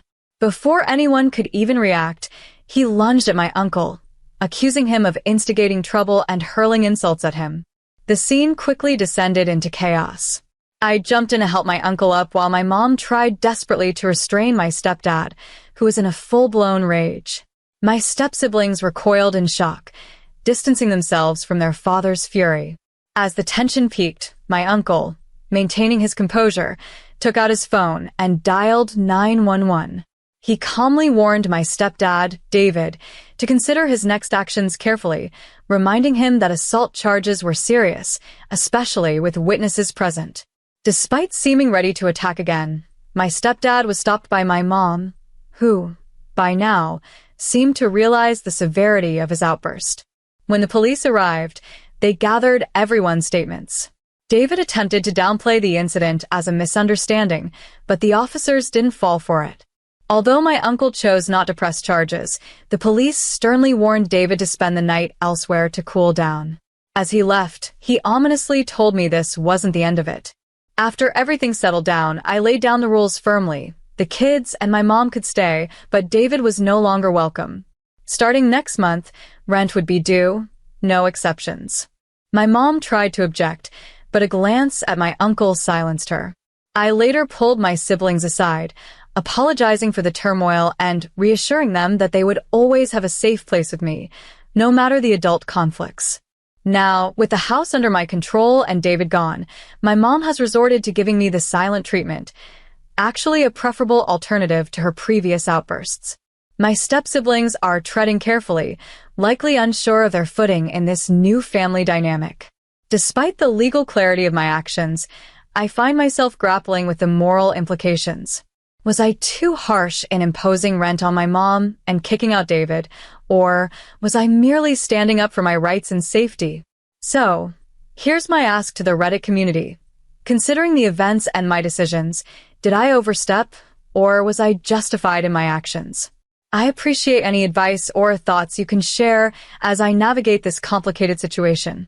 We've been going through some truly intense family drama lately, the kind that feels like it's straight out of a soap opera.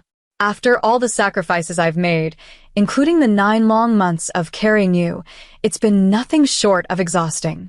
Fortunately, my stepdad has been out of the picture since the police intervened, which, frankly, has been a relief.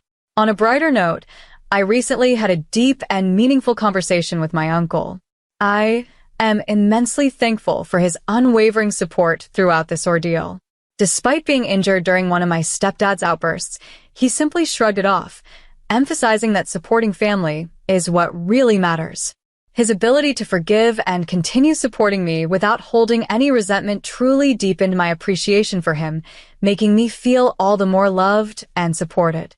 He, like everyone else, advised me to keep my distance from my stepdad for my own safety.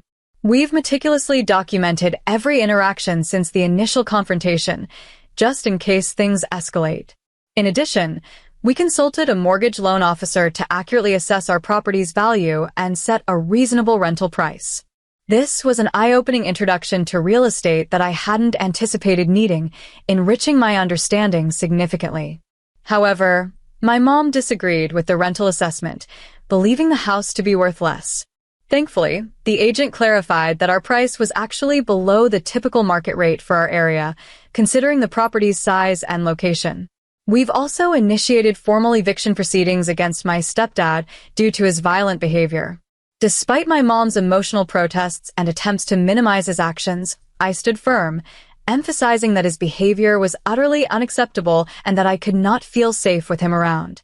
It was tough to witness her distress, but I had to remain firm for everyone's well-being. On a positive note, my step-siblings have been spending more time with me, which has been a pleasant change.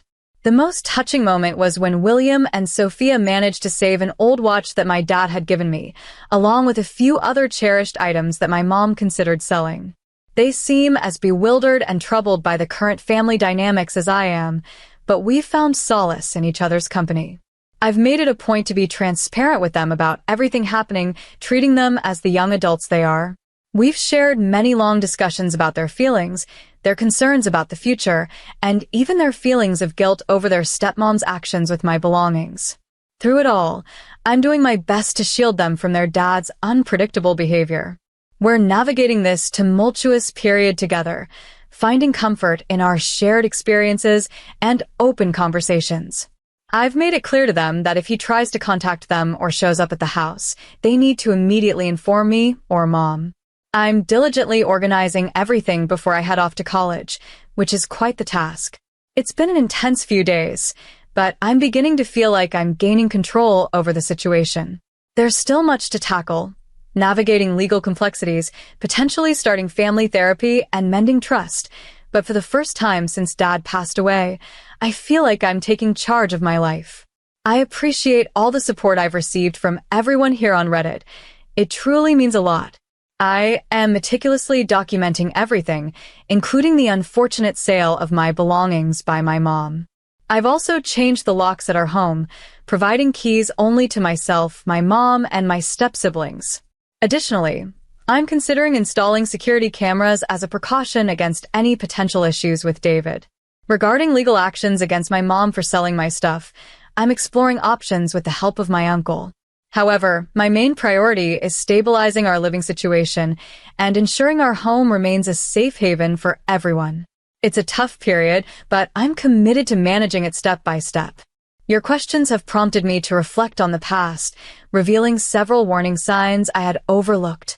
For context, after my parents divorced, it was decided that I would live with my mom while my dad would visit periodically. This arrangement was fairly smooth until David, my stepdad, entered our lives. Problems began to surface soon after he married my mom. The house, once a place of comfort, started to feel less like home. David, often under the pretense of casual conversation, would suggest I consider moving out. His hints were frequent and unsettling, especially since I was only 16. David also often inquired about my financial preparedness, hinting that I should plan to leave. These interactions, initially dismissed as awkward social behavior, now appear to be subtle efforts to alienate me.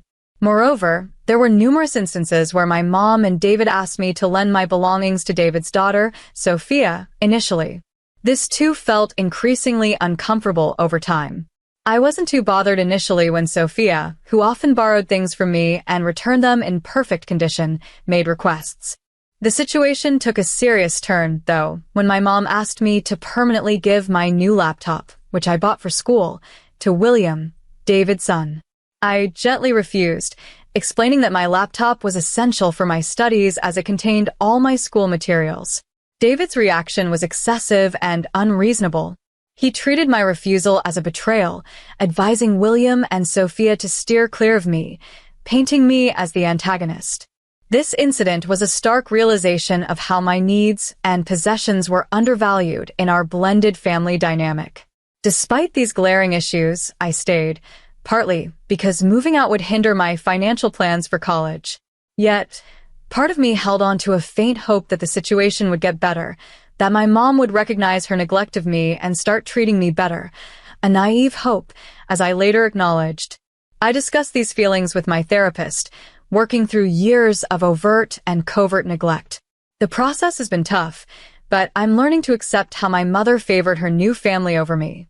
Strangely, I'm somewhat thankful for these extreme challenges because they force me to stop excusing their dismissive behavior and confront the harsh realities of my family situation. This painful experience prompted me to take back control of my life. I'm grateful to everyone who offered advice and support during this difficult time. Recently, there's been a significant development. David's ex-wife, William and Sophia's mother, contacted me. In our small town, word spreads quickly, and she learned about the recent events. We met for coffee, where she revealed that David had been underpaying child support for years. He justified his actions by claiming his contributions to our household expenses were adequate, meanwhile neglecting his financial responsibilities to his children. She suspects that David's preference for having the kids live with us was a tactic to avoid paying child support, arguing that his direct support negated the need for payments. This revelation added another layer of complexity to the already intricate family dynamics, highlighting that David's motives for controlling the living situation extended beyond mere convenience or family unity. David had long been making financial decisions that benefited himself at the expense of his children's well-being and his own legal duties. It had been several years since the children's mother last saw her kids because David kept moving them from place to place. She approached me to see if I would be willing to testify about their living conditions and David's lack of involvement and financial support in a potential court case. Understanding the importance of this information, I agreed to testify to help set the record straight and ensure that William and Sophia received the support they deserved. This situation also revealed that my stepdad was not only at risk of being evicted due to a dispute over the house's ownership, but might also face legal issues for not paying child support as required by court orders. Failure to comply could lead to serious repercussions, including fines and possibly jail time, which might explain why David had suddenly vanished.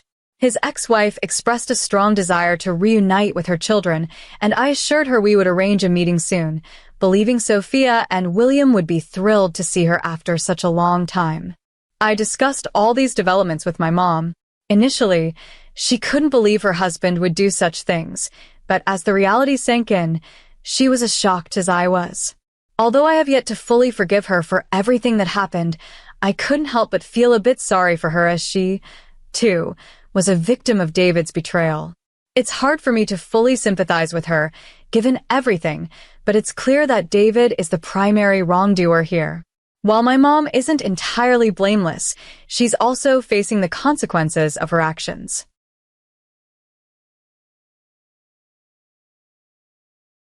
At my sister's celebration, she thought it would be funny to push me down the stairs, claiming it was just a harmless joke. This incident resulted in me being hospitalized. Now, I find myself in a difficult situation because my parents have warned me that they will disinherit me if I decide to take legal action. I, a 26-year-old woman, am currently 4 months pregnant. My husband, Abigail, and I have been trying to have a baby for the past 4 years. There were times when we nearly gave up hope after facing several challenges, and the journey seemed endlessly arduous. But then, quite unexpectedly, we discovered I was pregnant. This pregnancy is incredibly precious to us, given our past struggles, including miscarriages. We're elated about the prospect of welcoming our first child. Due to our previous experiences, Abigail and I have been particularly cautious this time. We've kept the pregnancy under wraps to shield ourselves from the potential pain of another loss, which meant not even my family knew about it. Despite my family's tradition of celebrating every milestone enthusiastically, a trait I genuinely adore, I found myself withdrawing from these gatherings recently, needing more personal space during this emotionally charged time. My withdrawal coincided with a high point for my younger sister, Ella, who was recently promoted at work. This was a significant achievement, especially since her life had been quite tumultuous. She was supposed to get married last year, but her fiancé cheated on her during his bachelor party and abandoned her on their wedding day, leaving her devastated and publicly humiliated. Since then, Ella has immersed herself in her career, channeling her energy into her work as a way to cope with her heartbreak. Now, as she celebrates this recent promotion, it's a reminder of how resilient and focused she has been, turning her professional aspirations into reality despite her personal setbacks. This complexity of our individual and shared experiences makes the current family tension even more painful as we navigate the delicate balance between personal boundaries and familial bonds. Reaching this milestone was a big deal for her both personally and professionally, which is why she was eager to celebrate it. She really wanted me to be there, emphasizing how long it had been since we last met, and I could sense she genuinely missed my company. My parents also pushed me to go, reminding me repeatedly how much it would mean to her. Despite my reluctance, having missed the last few family events, I didn't want to let her down, so I agreed to attend. However, I was cautious about not overshadowing her special evening. With my pregnancy becoming more noticeable, I feared drawing attention away from her achievements. The last thing I wanted was for her big night to be overshadowed by my growing baby bump. Determined to keep the focus on her, I chose a long, flowing dress that would camouflage my midsection and even opted for shapewear to minimize my silhouette as much as possible. When I arrived at the celebration, everything seemed to be unfolding smoothly. No one seemed to notice my condition, and I felt relieved that my efforts to conceal my pregnancy were succeeding. Although my mother pointed out that my face and arms looked fuller, I brushed it off with a light-hearted remark about my recent indulgences in food, diverting any suspicion. As the evening progressed, however, I began to feel increasingly out of place. The late hours and lively atmosphere were more than I was accustomed to. My husband, Abigail, joined the party after work and checked on me occasionally, which I appreciated. It was heartwarming to see her and our family so joyful, celebrating with dancing and laughter, especially considering her past hardships. But as the night wore on, the combination of greasy food and the warm weather began to unsettle my stomach. Needing a break from the noise and activity, I retreated to a quieter space inside the house, finding solace on a couch. All I yearned for was to return home, elevate my legs, maybe massage them a bit, and unwind with my Kindle. Just as I was about to close my eyes and relax, my Aunt Ruby approached and offered me a glass of wine, which I declined without explanation. She then remarked on my radiant appearance throughout the evening, even joking about how I looked pregnant. Caught off guard, I managed only a nervous laugh. At first, the atmosphere was a bit uncomfortable, with me avoiding eye contact. However, Aunt Ruby, with her sharp intuition, quickly picked up on something unusual. Her expression shifted to one of realization, and before I could react, she directly asked, "Are you really pregnant?" Despite feeling a storm of emotions inside, I attempted to remain composed and shook my head, hoping to change the subject. But Aunt Ruby was not to be diverted. She gently placed her hands on my stomach, and her face lit up with recognition. "Oh my God, sweetheart, you are pregnant," she exclaimed joyfully, pulling me into a warm embrace. I felt a surge of panic and quietly pleaded with her not to share this news yet, as I felt the timing wasn't right. However, Aunt Ruby brushed aside my concerns, convinced that this wonderful news was exactly what the family needed to hear, especially after such a long wait filled with anticipation for me to get pregnant. I tried to point out that the evening was meant to celebrate Ella, but Aunt Ruby, with a comforting smile and hands cradling my face, assured me that it was a night for family and sharing our joy would be perfect. Before I could persuade her otherwise, Aunt Ruby excitedly stepped outside to where everyone was dancing and celebrating. My heart sank as she, with great enthusiasm, called for everyone's attention. She gleefully announced that I was expecting, pointing directly at me. The room fell silent for a moment as everyone processed the news, but then it erupted into a festive uproar. My relatives surrounded me with hugs, cheers, and congratulations, their faces alight with joy. They knew about my past struggles with miscarriages, so their happiness was deeply heartfelt. My parents were particularly emotional, tears streaming down their faces. Abigail, too, received a barrage of hugs and well wishes as we stepped into this new chapter together. Despite the joy, this wasn't how I had envisioned announcing my pregnancy. I had hoped for a more private, personal moment to share the news when I felt ready. Instead, I was thrust into the limelight during a celebration meant for Ella. I noticed her standing aside, trying to muster a smile, but clearly feeling sidelined. Feeling a wave of guilt, I approached Ella to apologize for how the announcement had unfolded. She took a deep breath and questioned why I hadn't told her about the pregnancy earlier. I explained that I had planned to share the news in a few weeks, hoping for a quieter moment. Ella, clearly hurt, responded tersely, "I guess you got your wish," her words stinging sharply. I tried to engage her further, but she wasn't in the mood for a discussion. After taking a sip of her wine, she walked away, leaving me amidst a crowd still buzzing with excitement, but also overwhelming me with unsolicited advice. As a new parent, I was surrounded by people eager to share their advice and stories. Meanwhile, Ella kept giving me sharp looks from across the room, making it clear she blamed me for something, which only intensified my discomfort and guilt. At one point, needing a break, I excused myself to use the restroom. The guest bathroom was occupied, so I headed upstairs to the main one. After I came out, I found Ella waiting for me, clearly inebriated. Her gaze was accusing as she skeptically asked if I was really pregnant. Surprised by her tone, I instinctively touched my stomach and reassured her, puzzled why she would think I'd lie. Elle then expressed doubt, pointing out I hadn't even told my mom, whom I talked to daily. Her persistent questions and the accusatory tone were getting under my skin. I tried to clarify my decision to keep things private, but she coldly suggested that this pregnancy might end like my previous ones had in miscarriage. Her cruel words left me stunned and hurt. In a mix of hurt and anger, I confronted her insensitivity. "How dare you say something like that?" I cried out, my frustration echoing in the room. Ella retorted, bitterly accusing me of stealing her spotlight after her own difficult year.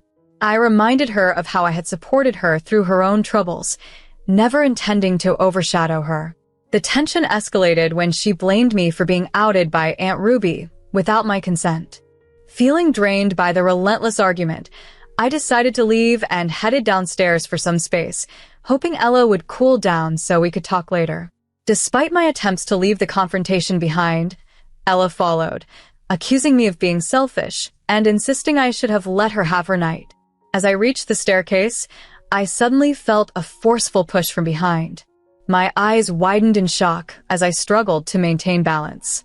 Desperately grabbing the railing, I tried to brace myself, but the momentum sent me tumbling down the stairs. In an instant, protective instincts kicked in. I shielded my stomach with my hands to protect my baby. The impact was harsh, and a sharp, searing pain shot through my hands as I landed. Overwhelmed by pain and the shock of the fall, I cried out in agony. I lay crumpled on the stairs, my world spinning as the pain in my wrist shot through me like fire. The chaos around me blurred into a haze, but my mind raced with one thought: the baby. My heart pounded with fear, wondering if the fall had caused any harm. My cries for help echoed, pulling the family from their routines and into a storm of panic. In an instant, everyone rushed over. Their faces were masks of alarm, their voices rising in confusion. My husband, his face pale with fear, scooped me up carefully, carrying me down the stairs. I was trembling, the sharp ache in my wrist competing with the overwhelming wave of betrayal I felt. Over and over, I repeated. Ella pushed me down the stairs. Stunned silence fell. All eyes turned to Ella, who stood behind me, her face pale and guilt written across it. She didn't say a word. My husband, his voice shaking with anger, demanded to know how she could do such a thing to a pregnant woman. My mother rushed to Ella, grabbing her shoulders as she begged for an explanation. Tears welled in Ella's eyes as she stammered an admission. "I was drunk. I didn't mean to," she sobbed, collapsing into our mother's arms. The room was thick with tension and disbelief. As my vision blurred and consciousness slipped away, I heard my husband's frantic voice on the phone with 911, calling for an ambulance. The next thing I remember was waking in a hospital room. Abigail, my husband, sat beside me, exhaustion etched on his face.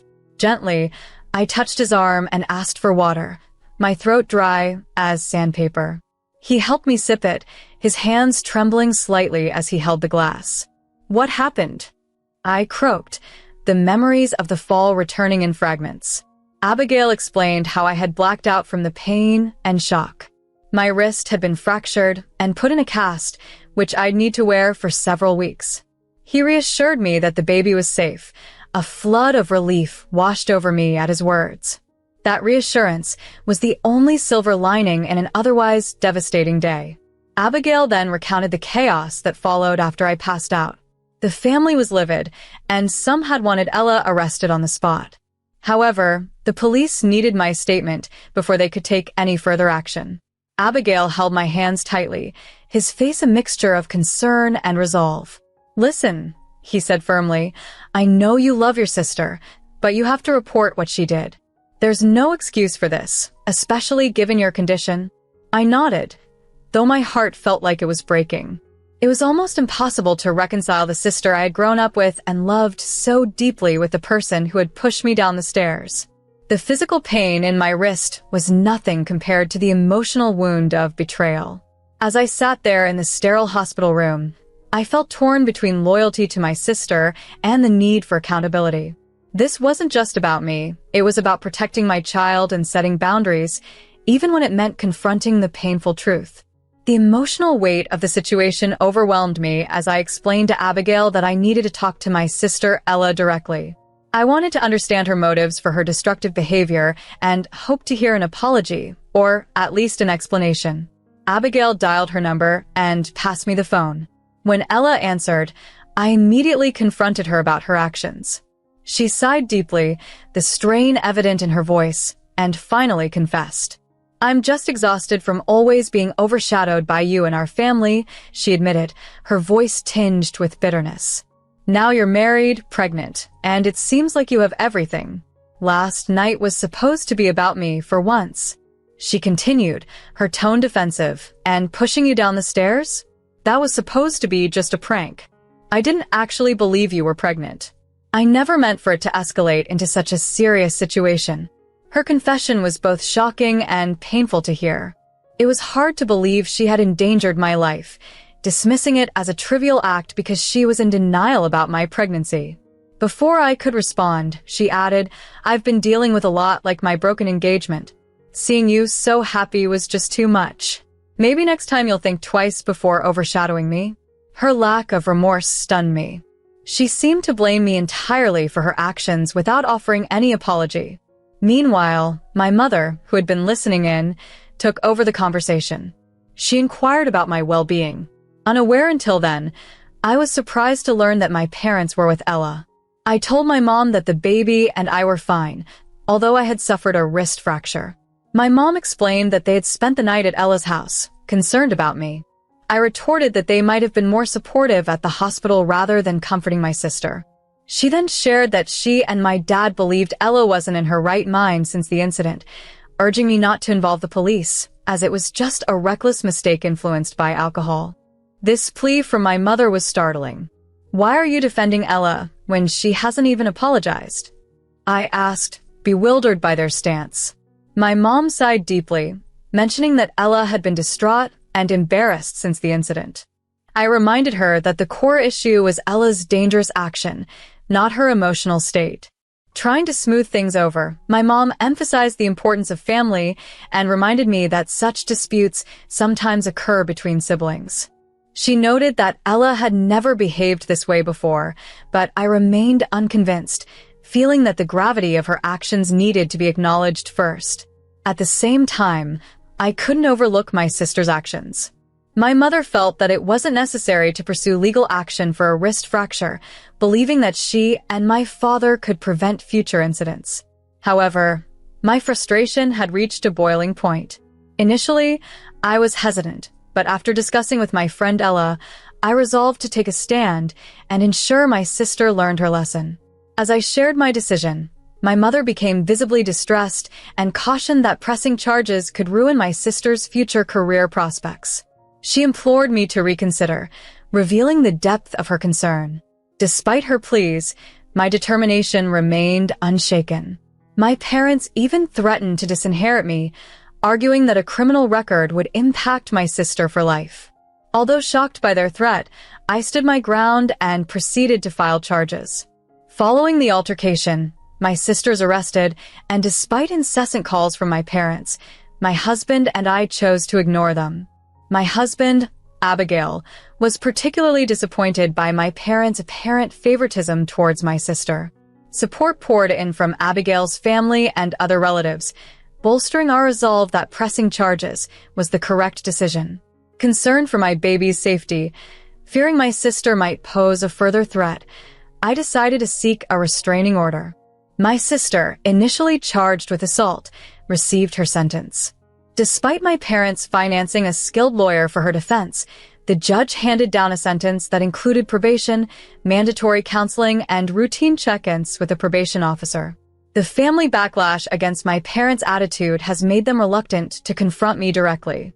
Despite their claims of my sister's mental health struggles, the family consensus was clear. Her actions were indefensible. I've continued to push for protective measures, applying for a restraining order to safeguard my family.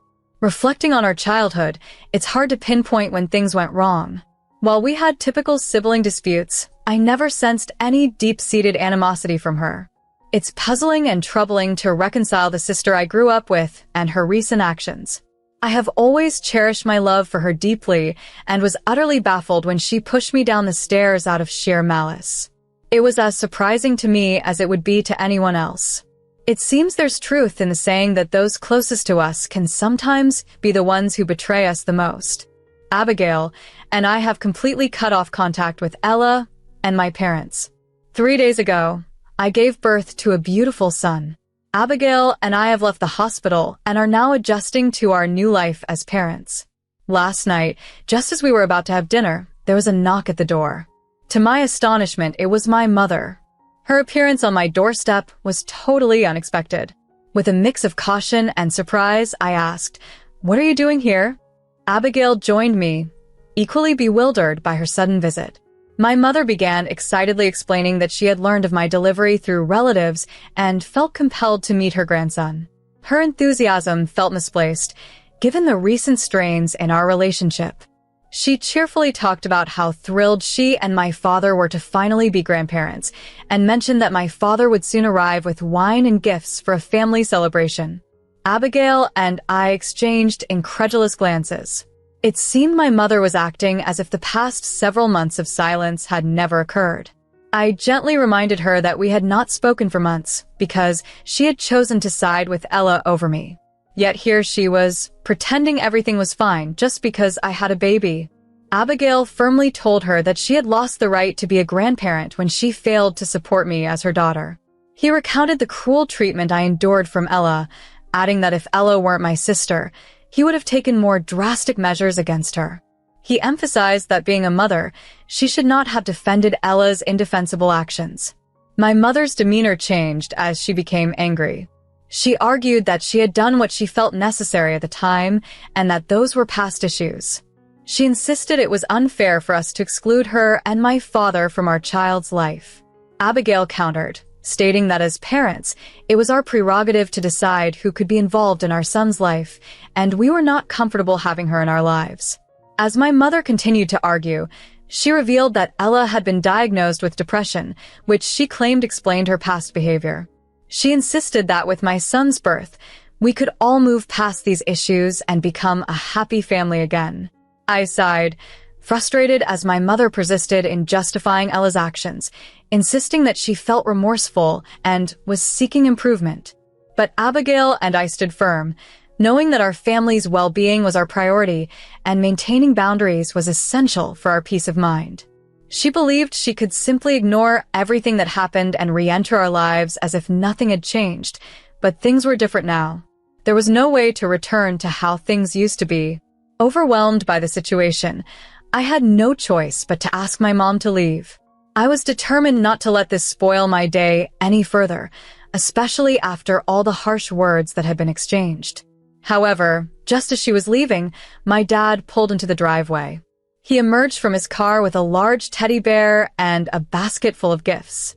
Exhausted, I had no desire to continue this confrontation with my parents, bewildered by their boldness to simply appear without warning.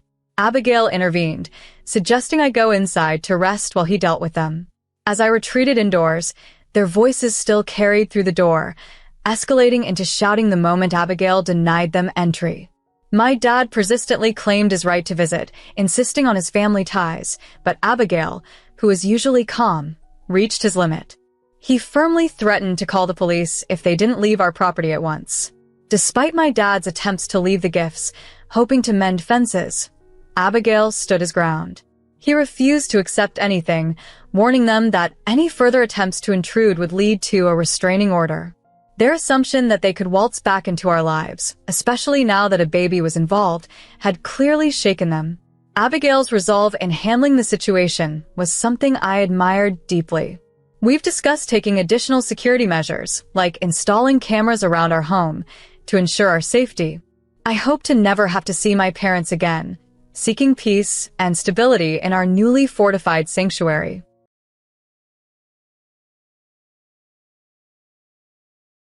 I'm Sophia, and I'm currently 27 years old, living and working remotely from my parents' home. At the moment, I am single, and my immediate family includes my parents and my brother, who married last year. For a long time, I believed that my brother and his wife Ellie were enjoying marital bliss. Lately, Ellie has been visiting us often, and while this place is her in-laws' house, she always seems quite at ease, which initially surprised me during her initial visits. I find myself constantly in awe of Ellie's beauty and her confident manner, which in contrast, often leaves me feeling somewhat uneasy. Despite this, Ellie has always treated me like a sister, engaging in open and candid conversations. One day, she curiously asked me, "Sophia, I heard you're single. Why haven't you found someone yet? Does being around men make you uncomfortable?" I explained that it's not the case, but my web designer limits my social interactions, reducing my chances to meet potential partners, and I hardly have time for social events or dating services. Ellie listened intently and then expressed her concern about my limited opportunities to meet new people. She kindly offered to give me advice on makeup and fashion to help enhance my appeal. Her caring attitude felt very sisterly, as she showed eagerness to help me make changes in my life. I am always thankful for her thoughtful and encouraging support. She advised me to step outside my comfort zone, to enhance my appearance and social outings to improve my chances of meeting someone special. "Sophia, first, you need to adopt some basic elements that people find appealing," Ellie suggested. Her words made me reflect on my usual appearance at home: bandana-wrapped hair for focus, minimal makeup, and comfortable homeware, which is not how I present myself during formal occasions like my brother's wedding or other family events, where I ensure I'm well-dressed and appropriately made up. This discussion made me realize that Ellie might have a skewed perception of my usual style due to only seeing me in my casual home environment. It prompted me to consider more frequent outings, not just for potential romantic connections, but also to express myself more fully outside of my home workspace. It seems that Jan had completely forgotten the many times I'd helped her. "Let's see what you've got in your closet, Christy," Jan exclaimed enthusiastically. Without waiting for a response, she walked into my room and started rummaging through my closet. I paused, unsure whether to intervene, but seeing her genuine interest, I decided to just watch. My wardrobe isn't vast, but I'm particular about what I buy to ensure everything reflects my personal style. My favorite brand was neatly organized in my closet, which took Jan by surprise. "Wow, you have really nice clothes. And your makeup is top-notch too," she commented, amazed. "I always thought stuff from this brand was too pricey for me." She continued to explore each item of clothing and my makeup case with keen interest. After about an hour, I felt she was perhaps taking her curiosity a bit too far. "Ellie, maybe that's enough," I suggested gently. Her attention snapped back. "Oh, I got so carried away," she admitted. She concluded that I didn't need to buy anything new. "You seem to have everything sorted here. Even the winter clothes," she noted, despite leaving them scattered around the room. I was a bit let down that she didn't tidy up after her exploration, but kept quiet about it. "No, I choose my makeup carefully," I explained calmly. "My skin is sensitive, so I've tested many products to find what works best for me." She seemed puzzled. "But you have such high-quality makeup. Don't you use it often?" Ellie asked. "Honestly, I only wear makeup on special occasions.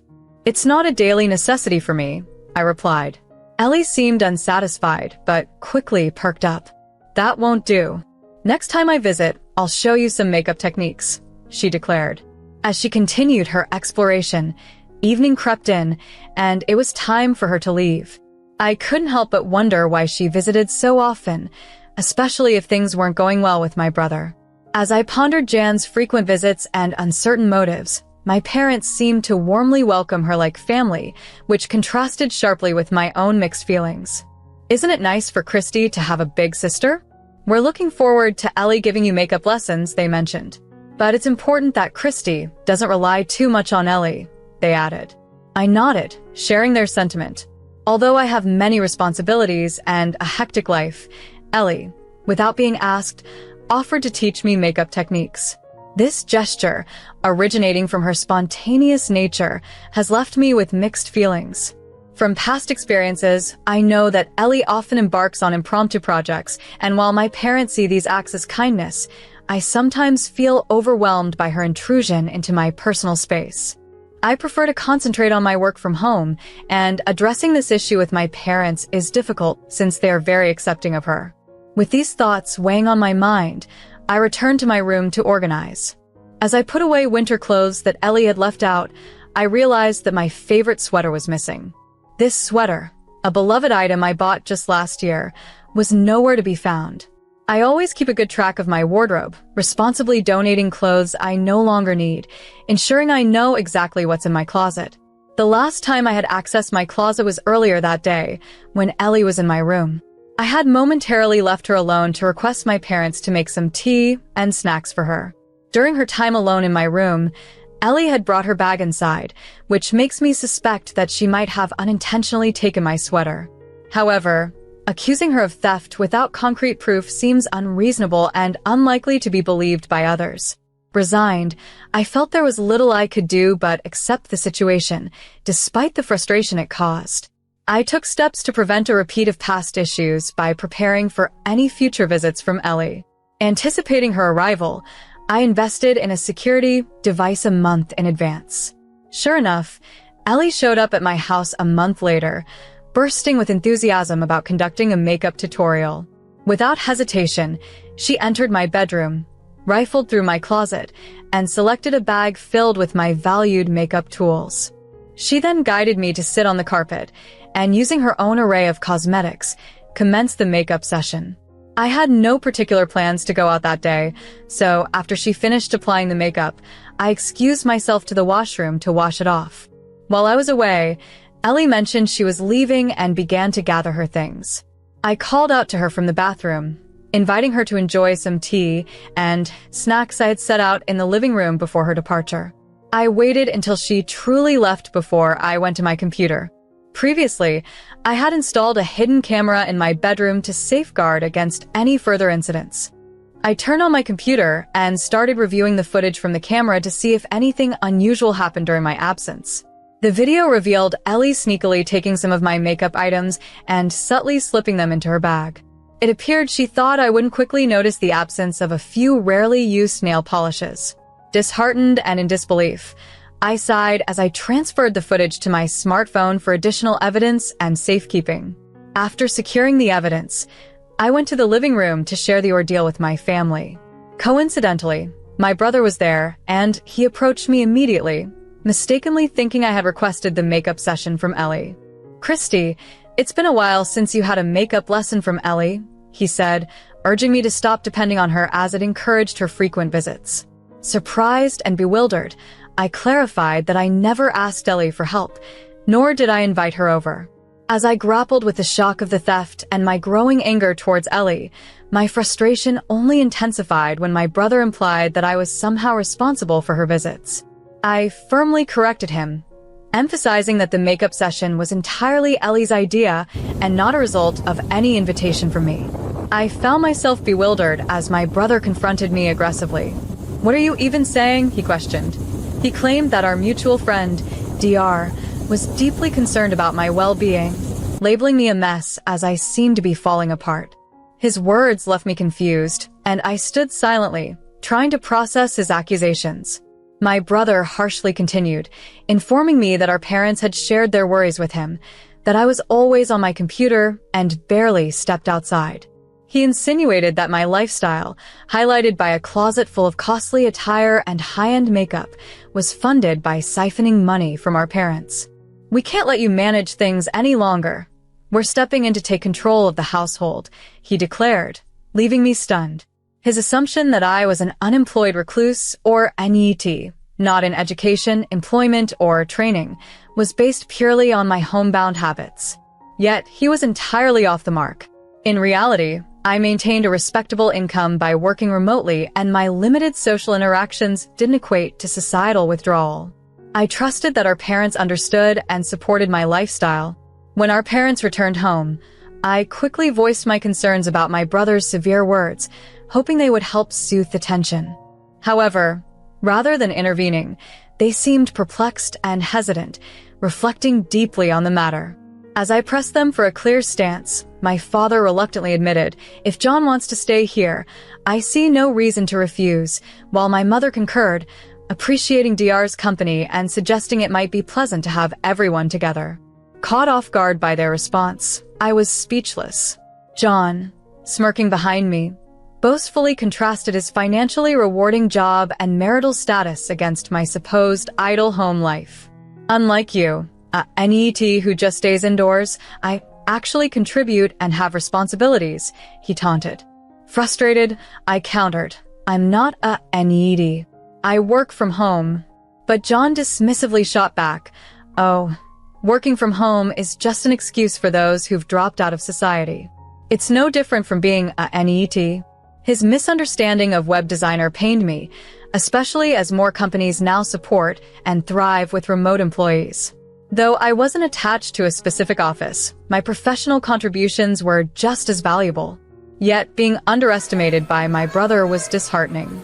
As he bluntly told me to pack up and leave, our parents alternated glances between us, murmuring about their uncertainty and choosing not to intervene any further. The situation was deeply troubling. It seemed that DR's charming nature had perhaps influenced everyone against me. The conversation revealed a growing rift in our family, driven by misconceptions and a lack of understanding about how enjoyable it would be for them to spend more time together, especially once they start a family. As opposed to me, who is single, John is more likely to give our parents grandchildren. Faced with the choice between potential grandchildren and me, it seems our parents might lean towards the former. Though I can't be certain of their true feelings, it became apparent that there wasn't much room for me in this house, but I remained composed. In light of the current circumstances, I realized I had the upper hand. "I'll be taking the furniture and appliances with me," I declared. John and DR looked equally taken aback. "How did someone like you manage to acquire all this?" John inquired. "You should ask Mom and Dad. All the items we got after you moved out were bought by me," I replied.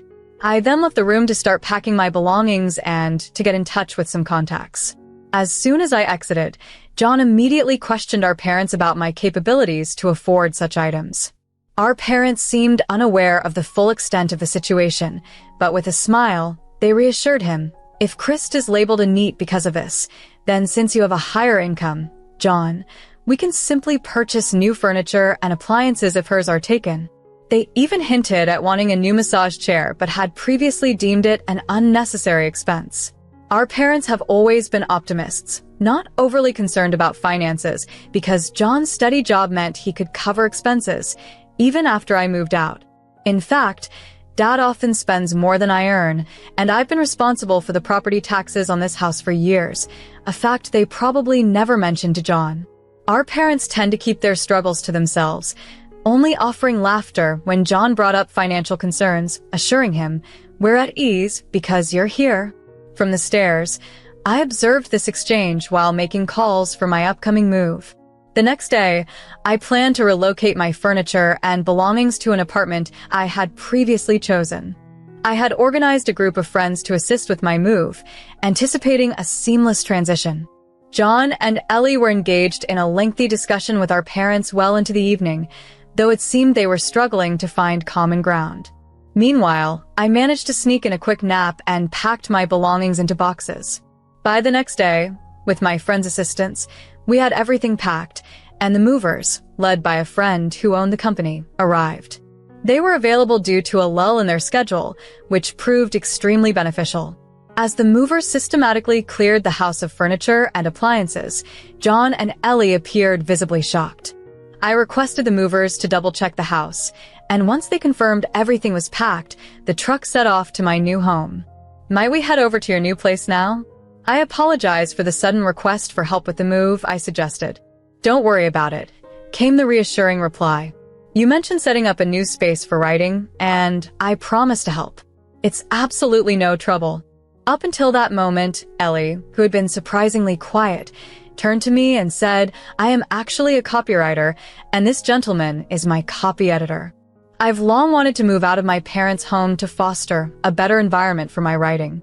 Often, someone would barge into my room uninvited, taking my clothes and makeup. I've been eager to move sooner, but was held back by the property taxes I've been covering for this house. That's when John and you decided you'd live here," Ellie continued, "and I'm truly thankful you're here to look after our parents, who are fond of gambling. I don't plan to disclose my new address. The thought of a lying sister-in-law visiting is unbearable. Oh, and since this house is under my name, I'm planning to sell it," I announced. As I spoke, I showed a video on my smartphone of DR stealthily taking my cosmetics and placing them in her bag. The color drained from DR's face as she watched, and my brother and parents, previously unaware of her actions, now regarded her with disdain. "DR, it's not what it looks like," John interjected, trying to salvage the situation. However, the evidence was clear, and the move marked a fresh beginning for me, free from the dysfunction of my previous living situation. It was clear that the items were costly, high-end makeup and designer outfits. I assumed I was helping by taking them, despite her protests. Ultimately, she did steal from me, which made her a thief. I casually mentioned that it was probably time to sever ties with everyone involved. Shortly after, I got into a car with my copy editor and left my family's house. As I was leaving, I noticed my siblings John and Ellie having a heated argument with our parents right in front of the house, which could have easily drawn the neighbors' attention. To avoid further drama, I blocked all their contacts on my phone. Months later, during a book signing, a thin and weary Ellie appeared, returning the stolen clothes and nail polish. She apologized and admitted she needed help. However, I told her I couldn't associate with someone like her and left without taking back the items. I later learned from mutual friends that after the family home was sold, my parents, John, and Ellie moved in together. Despite this change, my parents continued their lavish spending habits. As a result, John eventually ceased his financial support since his income couldn't keep up with their expenditures. I heard that this led to my parents becoming increasingly hostile towards John and Ellie. Ellie began working tirelessly to make ends meet, which left her with no time for herself, let alone the thought of starting a family. Since I've stepped away, I only occasionally catch snippets of their lives. Meanwhile, I devote myself to my writing, enjoying the tranquility of my new home.